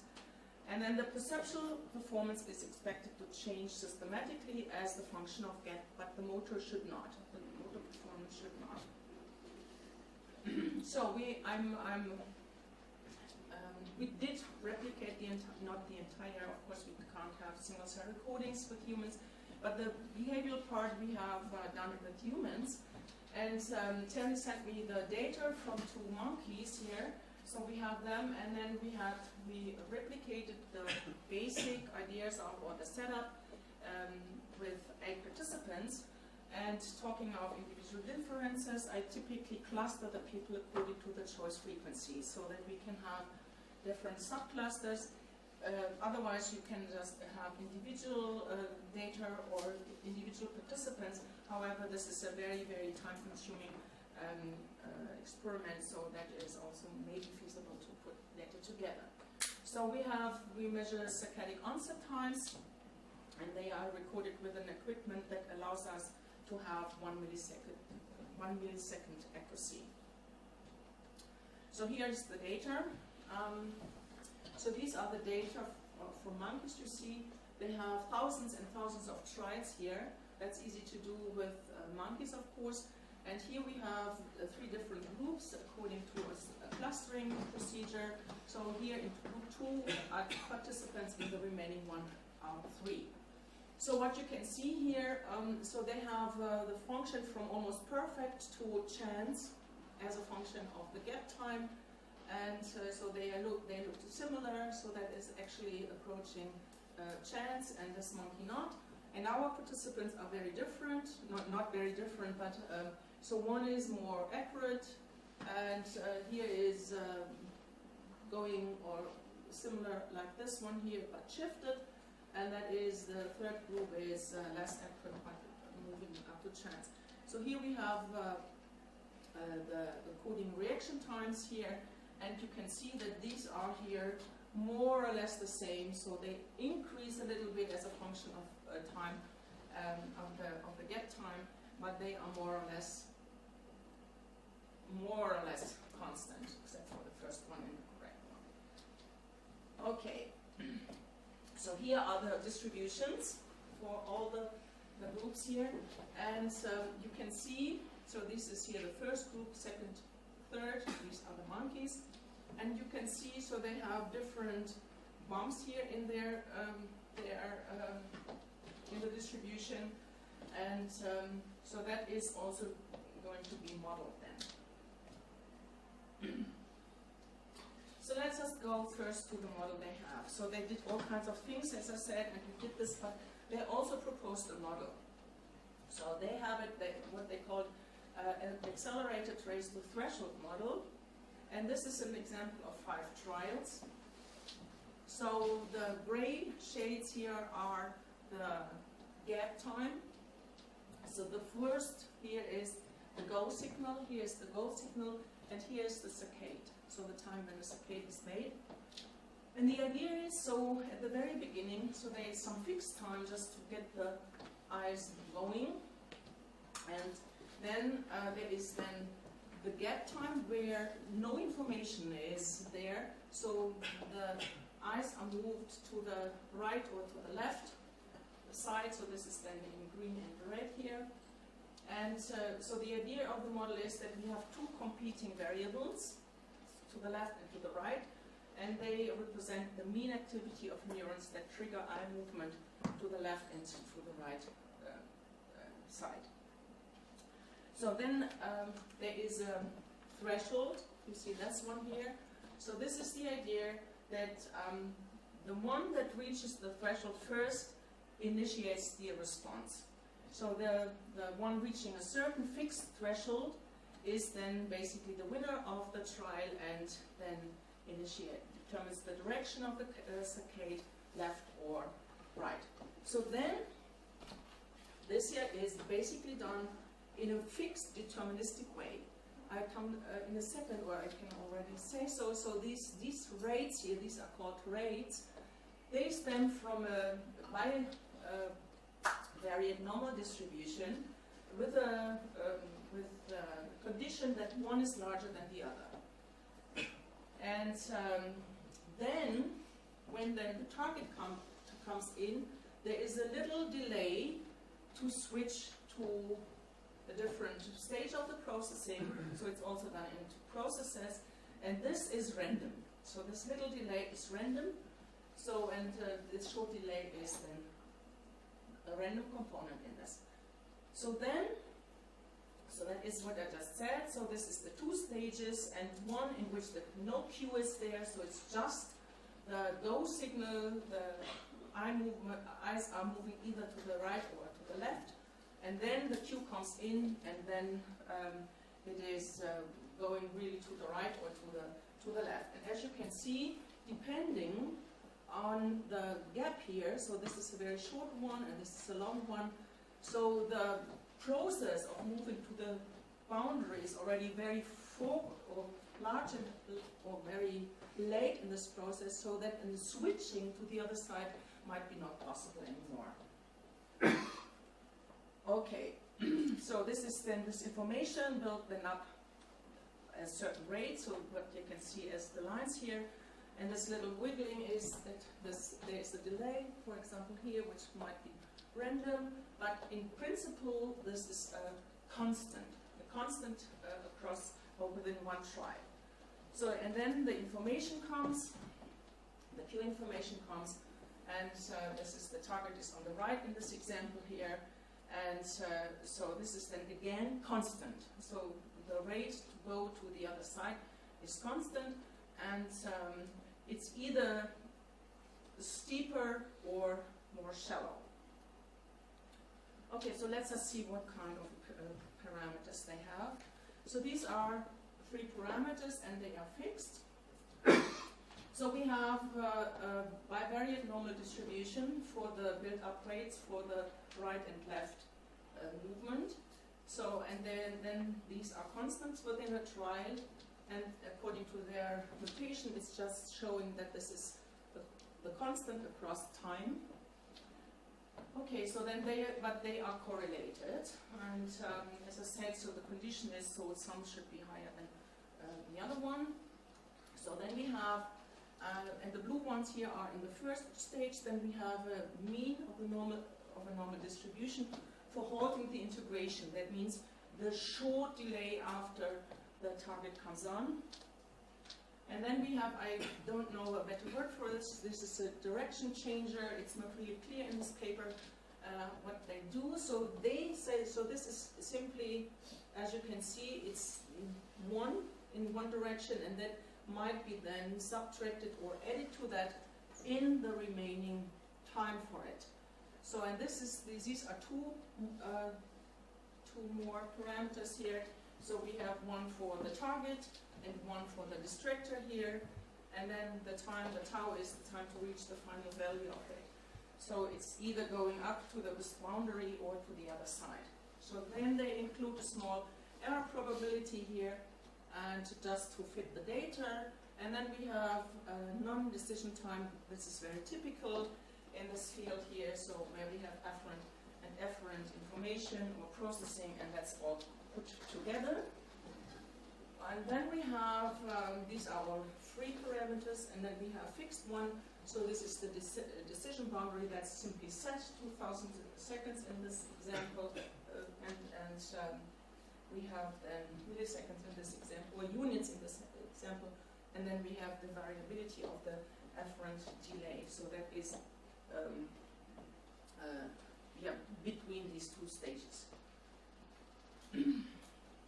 So now I would like to propose a different modeling approach, and that is based on a multi-stage decision model. I've done lots of work with, also with Jerome, for example, and that is, I keep changing names for it, so this is multi-attribute potential switching model, and recently I applied this for to formalize a dual process model, which appeared in PsychReview. So this belongs to the class of sequential sampling models, and this is here the basic idea for it. So the information build-up or evidence is incremented according to a diffusion process. That's a very general equation for it. And so the mu here is then the effective drift rate. As we will see in a second, that plays a very important role. And then we have also a drift coefficient, which does not play a role here at the moment, so we just keep it as 1. So it's a very standard, or not standard, but that's just a very popular model in psychology. So I can just briefly, the assumptions, I can skip this if everybody is familiar with this kind of processes. If not, I can just briefly go through this, maybe for the students here. So these are the basic assumptions of all these models, or this type of models. So we have evidence is sampled continuously over time, and there is some random fluctuation in accumulating evidence. Keep in mind, in this previous model, in this race to threshold model, it's constant. Here, however, we have some fluctuation in it, and that's indicated here by that line, which is called trajectory. So this is just fluctuating from moment to moment, and this can be described as a stochastic process. So, and we have in this example here 3 different trials, and here we have 2 thresholds. So one is to make a right response, and one is to make a left response. Okay, so that should be X here. So we have here, when the process starts here, so it's neutral. So the monkey or the participant has no preference for a right or left response a priori. So it could be that the person or the monkey is looking more to the left all the time, but that is not the case. when it starts in the middle here. So, and then we can also have one is going up here, so more for a right response. When the process starts lower down here, it's more for the left response.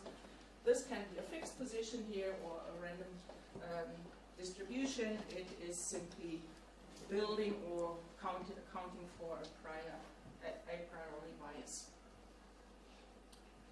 Okay, so then the increments. So the increments of the evidence sampled at any moment in time. So that is when it is positive, it's going for the R response. When it's negative, it's going for the L response, and it is updated continuously. So then the criterion we have, the process stops and the response is initiated when the criterion is reached, either for the R or for the L response. And this can be influenced by the instructions or by the strategy of the participant. And it is can be modeled as a function of time. Okay, so we can also assume variable boundaries, but this is in this study it's fixed. So what is important now? It's the drift. So this is basically when you have many of these trajectories, so you can just add them up. It's like a mean, and that is reflected in these lines here. So I just have here two different means. So that means in this here, the quality of the evidence determines the drift rate, and the larger the evidence is, or the better the evidence, the larger is the drift. So in this example, the mu1 is steeper, so there is more evidence as compared to mu2. Okay, so let's just go back to our paradigm here. So again, what is crucial here, or I should just have that maybe here.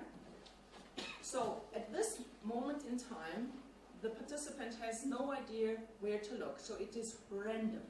So they are only the placeholders. So once the go signal appears, the participant has to make a saccade, either to the right or to the left.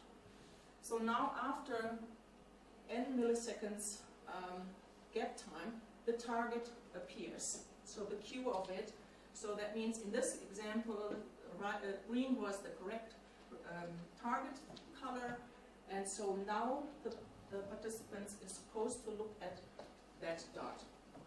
Makes then the saccade to that one here. So to model this then, we assume that this is also done in 2 stages. However, now there is no race in the beginning here, so we have simply the stochastic process, and the first stage includes the process from the onset of the go signal to the onset of the cue. And because there is no information available, it's equally likely to look at the left or to the right side, so therefore the drift is basically 0 along the line. So it is the distance from the left to the right and to the left response is exactly the same. So now in the second stage, this includes the processes from the onset of the cue until a decision is made. Now the target color is clear. So green was it, and green should be looked at. So now what when we have that here as the dual stage model here, so this is indicating the gap time. So this is a very short gap time. So the processes are still wiggling around here. So these are 6 or 7 triads, let's say. You see they are more or less here. So then after this time here at 50 milliseconds, the target color, so the cue is on, and there is enough, or the movement can be just done in the right or left direction. So in this case here, the right is the correct one. So you see that then the trajectories of it, so they hit the right boundary there, and then and the saccade and the correct saccade can be made, or saccade to the proper direction can be made. So now by increasing the gap, so you see that we have here a distribution of the trajectories, and so some of them simply by chance. So because this is 50-50 to go up or down, so already moved further. And for some of them here, so they moved so far away, so that there is no chance of returning. So that means when we have a short gap, so the participants should be very accurate, but when we have a very long one, the process already moved so far that many of them, and also up here, so that is 50-50. Half of them should be then there, or half of them should be then there, with the ending up at the right or left boundary when the gap is very extended. That's a quick one. Yeah, sure. So you refer to the stochastic process as continuous evidence accumulation. So what should I think of as the evidence that's being accumulated? Okay, so this is just, I mean, I'm just thinking about looking right or left. In the beginning, you don't have any evidence. Zero. That's So, why you're for just... example, the lower left orange curve, what does it mean that it's going down? So what evidence has it accumulated to go down a certain way? Zero. No evidence. It didn't have no priors from previous trials. I mean, he's wondering why it's fluctuating if there's no evidence. Yeah. There's some neural activation. Yes, some neural activation It anyway. doesn't have any So you're just, systematic meaning. you know, it's just, but I mean, it is just, you still can move your eyes around. Would they have expectations from previous trials regarding? That's, yeah, you could have also a bias in this, but in this one is just not built in here, right? So that's also in this race to threshold. In the race of threshold is just fixed.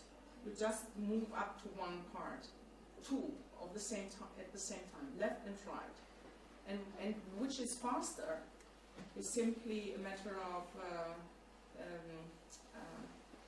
also randomness. So which is deeper is the randomness, and here is simply it's no evidence there. So that's why you end up left or right. And this fluctuation is just the internal noise, if you wish. Still fluctuating. All right. So this means the uncertainty is built in here and not added to that afterwards. So this is the major difference. So this is they need to have some randomness as well, because you are not looking at the same all the time, right? So there is some randomness in it, but this is added further or later on. Here the randomness is built into that one already. Okay. So this is another approach for the second stage, so that you're not going up speed, but that you have also some acceleration or some decay.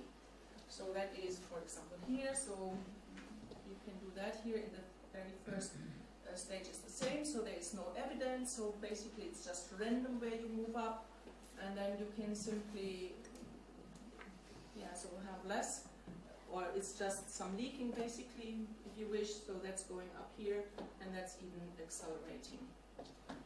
You can just think about this. What I did not include here is that it's also this time might be not fixed, as they said, so there is some randomness on this one here. This is also possible to include that, but just to have less parameters, so I just let this out for a second. So what is the model prediction here? So these are for the three different types here. So we can see, so this is here with leaky, this is with a linear increase, and this is with an accelerated one. So the probabilities are more or less the same. So this is deep. This is the more the one that is furthest apart, but you can see that the times are different. And what you all can also see here, so the red lines are above the probability above 0.5. So, and you see also that these correspond to the red lines, so that in this case here the probability, the response time to the more frequently chosen alternative, which is the right one, the correct one, is larger than for the less frequently chosen alternative, which is called fast error. So this is that this model, just by reorganizing the different drifts here, so whether the first one is smaller than the second one, always predicts fast error, so that model is not so flexible. And when the first drift is larger than the second one, the model always predicts fast corrects. Why that is so, I'm not going into detail, but it has been published. So, the next is distributions. So typically, response time distributions are like this one here. And here you see they have bumps here as a function of the gap time. So we see that this is first just going in equally in both directions, left or right, but then information comes in. So what is the Q? And then we change that. So then the function changes. For example, here you can see this is, again, there's 3 different types of models. In the middle is basically the Wiener process, and you can see, so the probability is equal for left and right, and then the target, the Q comes in, and then they change dramatically. Okay. Okay, so here we have now 3 parameters for the Wiener process. So we have the boundary, which is not set as in the raised to threshold model, but is in 3 parameter. Then we have the drift rate for the second stage. The first is set, it's 0. And then we also have the non-decision time. And when we have the Ornstein-Uhlenbeck process, so we would have this here, this is either leaking or this accelerating, we have 1 parameter more. Okay, so altogether we have 9 gap times, and therefore we have 9 choice frequencies, and we have 18 mean choice response times. That means we have, in this example here, 27 data points. So this is the model account for the choice probabilities and the mean choice circadian onset times. And so these are the monkey data. They, of course, have many more data points. And you see, so this is a reasonable fit, in particular here. So here's a little bit bumpy here. And these are for the 3 groups of the human participants. And so, by and large, so the model does a very good account for these data.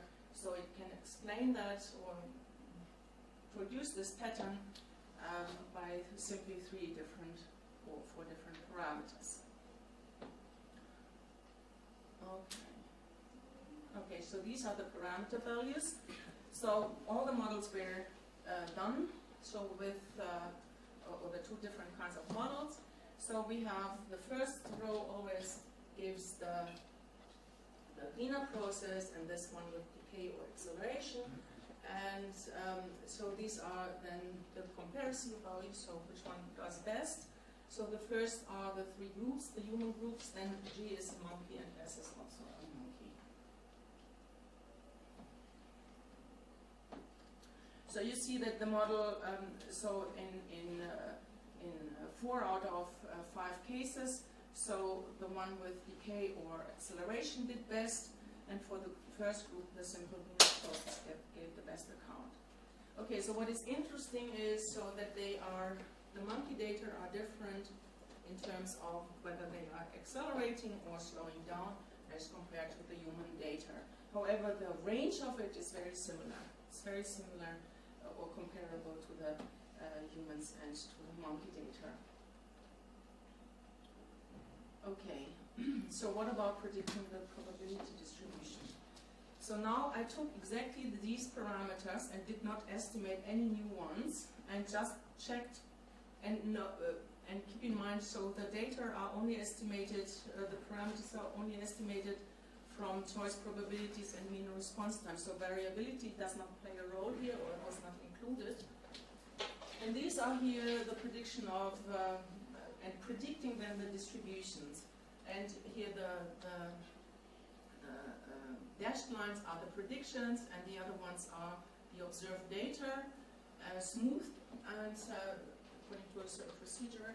But you see that these bumps here are basically replicated. That is, and this is, they also did this in the original study, and that one here, the fit is similar, well done. So the only thing I don't know yet, and the shift of it is simply, I just did it by looking at the data. So which the shift of the distribution of the, because the distribution as such has, it starts with basically 0 milliseconds, so there is no delay in or lag in there. So, and this is the only thing that was just done by visual inspection, but the pattern as such are very nicely replicated. And keep in mind, so not assuming these 2 stages with a shortcut in between, so where the drift or in this Stanford et al. Paper,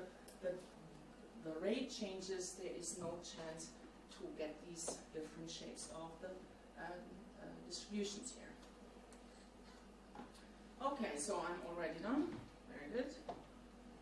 So I did only report part of it here, so but we get very similar results for the humans. As I said, usually it's done the other way around, but now we did the same analysis except for the single cell recordings, of course, for the humans, and this is basically giving the same results, but it is extremely difficult to train people to do so. So this is for them, they wait basically until the cue comes, but they are supposed not to do so. They are supposed to make a saccade once the glow signal comes in, and to overcome that, so they need to be trained, and it is very difficult to do so for humans, not so for monkeys, because they were trained, so they were trained differently. So for the race to threshold model, there is no variability within the trial, and there are relatively many parameters, and they also did the typical, at least in the appendix they say, so in the, they did the typical diffusion model, for example, by Radcliffe and colleagues, but could not get a better idea of it or better fit because they did not change the direction of it. Okay, so in the two-stage model, it is very natural that we might be changing evidence within one trial, and the variability is within a trial and not across them, and so we have then relatively fewer parameters. So the flexibility is restricted, so the relation between the drift rates determine the choice pattern.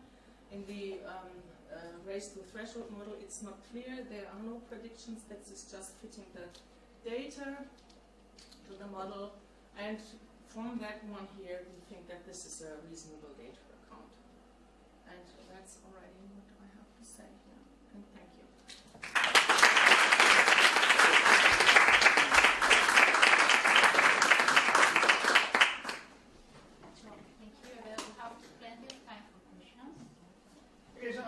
You may have covered that, all right. So please excuse any loss of understanding here. But you take a standard diffusion model. You have a parameter for, say, left, a parameter for right. There is no evidence. You clamp them to 0. There is evidence. You set them to a value corresponding to their evidence. I mean, is that roughly the two-stage model? You start with the evidence parameters as low, and then when the evidence appears, you just switch them on. Yeah. That's it. Yeah, well, I mean, but the evidence, it's in time, the first one. So how otherwise you could not get, for example, the data here. So the data is, so they are, so they go to chance level here, right? So this is the basic, the stage where we have no evidence is on for a very long time. And the evidence as such comes in so late that this cannot be processed anymore. It is not understood if we're going to find it. It's very interesting. Right. So you've got like the gap in the middle, the gap at the beginning. Suppose you let them see the evidence for a bit, and then you went again, you had another gap, say halfway, with no evidence. I mean, what would the model do then? I mean, would you go back to setting the drift parameters with the decisions to 0, or would you assume some inertia from what participants were doing? So you have the gap on, you have the information on. You got a gap at the beginning, like you do. You let the information on for say for a short period of time, say I don't know, say 100 milliseconds or whatever, and then you have another gap.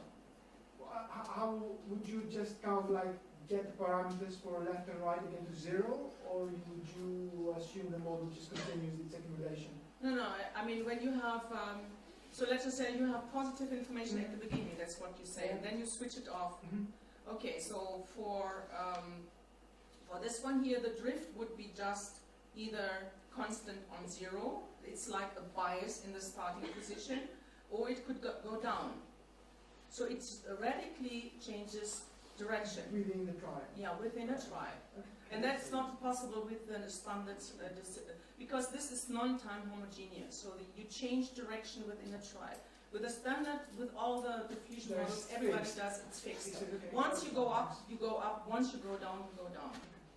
And direction change or different one is here. So when you have either clear cut as here, or you have a distribution on it. That's, yeah. But have you compared the fits of your model to the race model? How does your model compare in terms of fitting to the race model, the original model? Okay, so they do not provide the information, what the AIC, for example, is. And they don't fit the, it's at least as good from just inspecting the data as their model. But you could fit the model. Yeah, sure, of course. Anything there would be ask you to do. Yeah, sure. I mean, I just can, because I know these guys anyway, so then they can just, send me that here. But okay, so it would have been nice to have that in a Nature paper, also the details. But this is not also about the information in this. It's in the appendix only on the model. Is as it is written there, no way that this can predict this, because that's definitely more information in it. And there are no measures of goodness or fit or something like this, 0. But it's only Nature. You wouldn't accept it in JMP. No, we wouldn't. Or any other decent one, yeah. But I mean, it's an ad hoc. This threshold, the rest of threshold is very ad hoc. So you have for each little piece, you have an extra parameter, and that makes it extremely flexible, and there are no restriction on it. So you can always choose this from, take this from, yeah. But I mean, the purpose of it was first just to replicate the data, and in particular, just to see how humans do that. And which is nice to just do the other way around, so that we have a paradigm from the modern neuroscience, including animals, and so just to do this for the humans. And as I said, the humans have a very hard time to do so. And then I just wanted to see whether we also can have a different model for it, one that is very parsimonious in terms of parameters, and also may have some cognitive flavor, let's just say this way. And so and since we do saccadic eye movements, they have the same equipment, so we can do everything they do as well, except for we cannot tap on the motor cortex, obviously not, and all these and firing rate we don't have that, but the rest is very similar. And so they also have something like a tachometric function, what they call, just to see why do they come up to the 30 milliseconds. That's the same in the humans as well, so we can all do this. But lots of things are ad hoc there.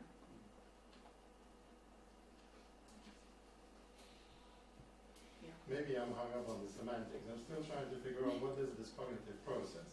So when I think of decision field theory and choices between lotteries, I can imagine, okay, I think a little bit about the probability of winning, and now I think a little bit about how much I could win.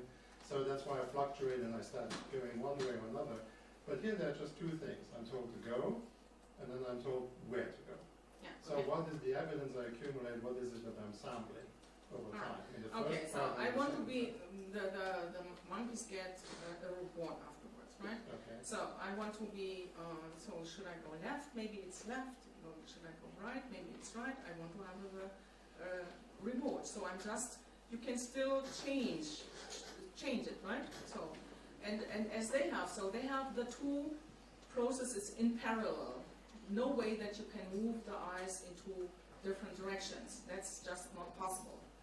Okay, so then of course you can say they are built up neurons, and so how they release each other, and something like this. However, so you can still, when you look at saccades, so they fluctuate.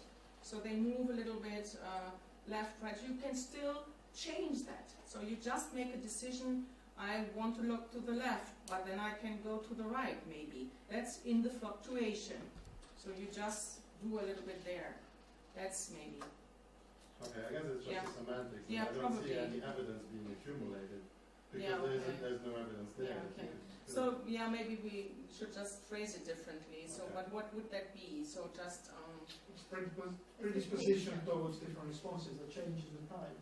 yeah. Or expectation, maybe. That is like, you know, Yeah. you are there thinking maybe it's going to be Yeah. right or left, Alright. or you sort of change. I mean, you typically call it information, evidence, preference, name it, whatever it is, the subject of the field.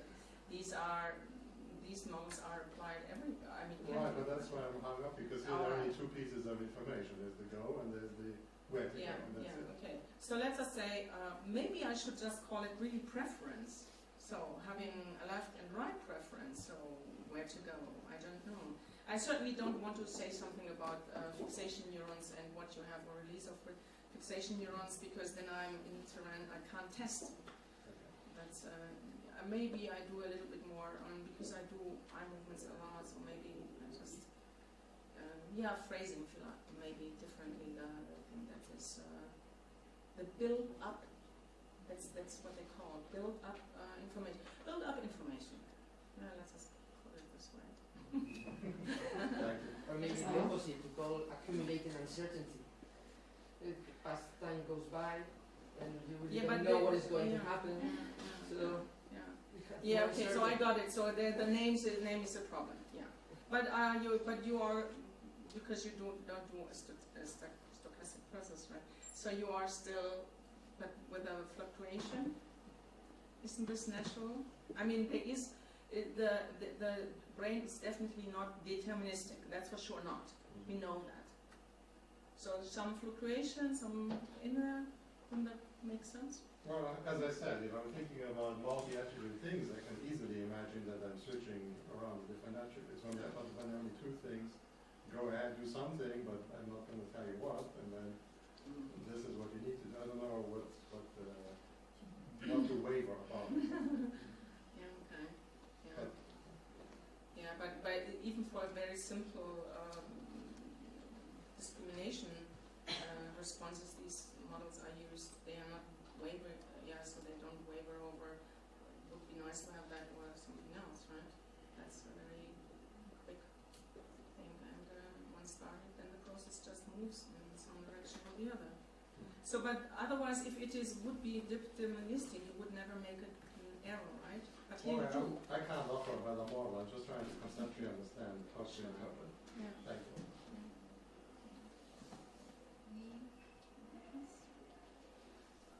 Okay, well, so okay.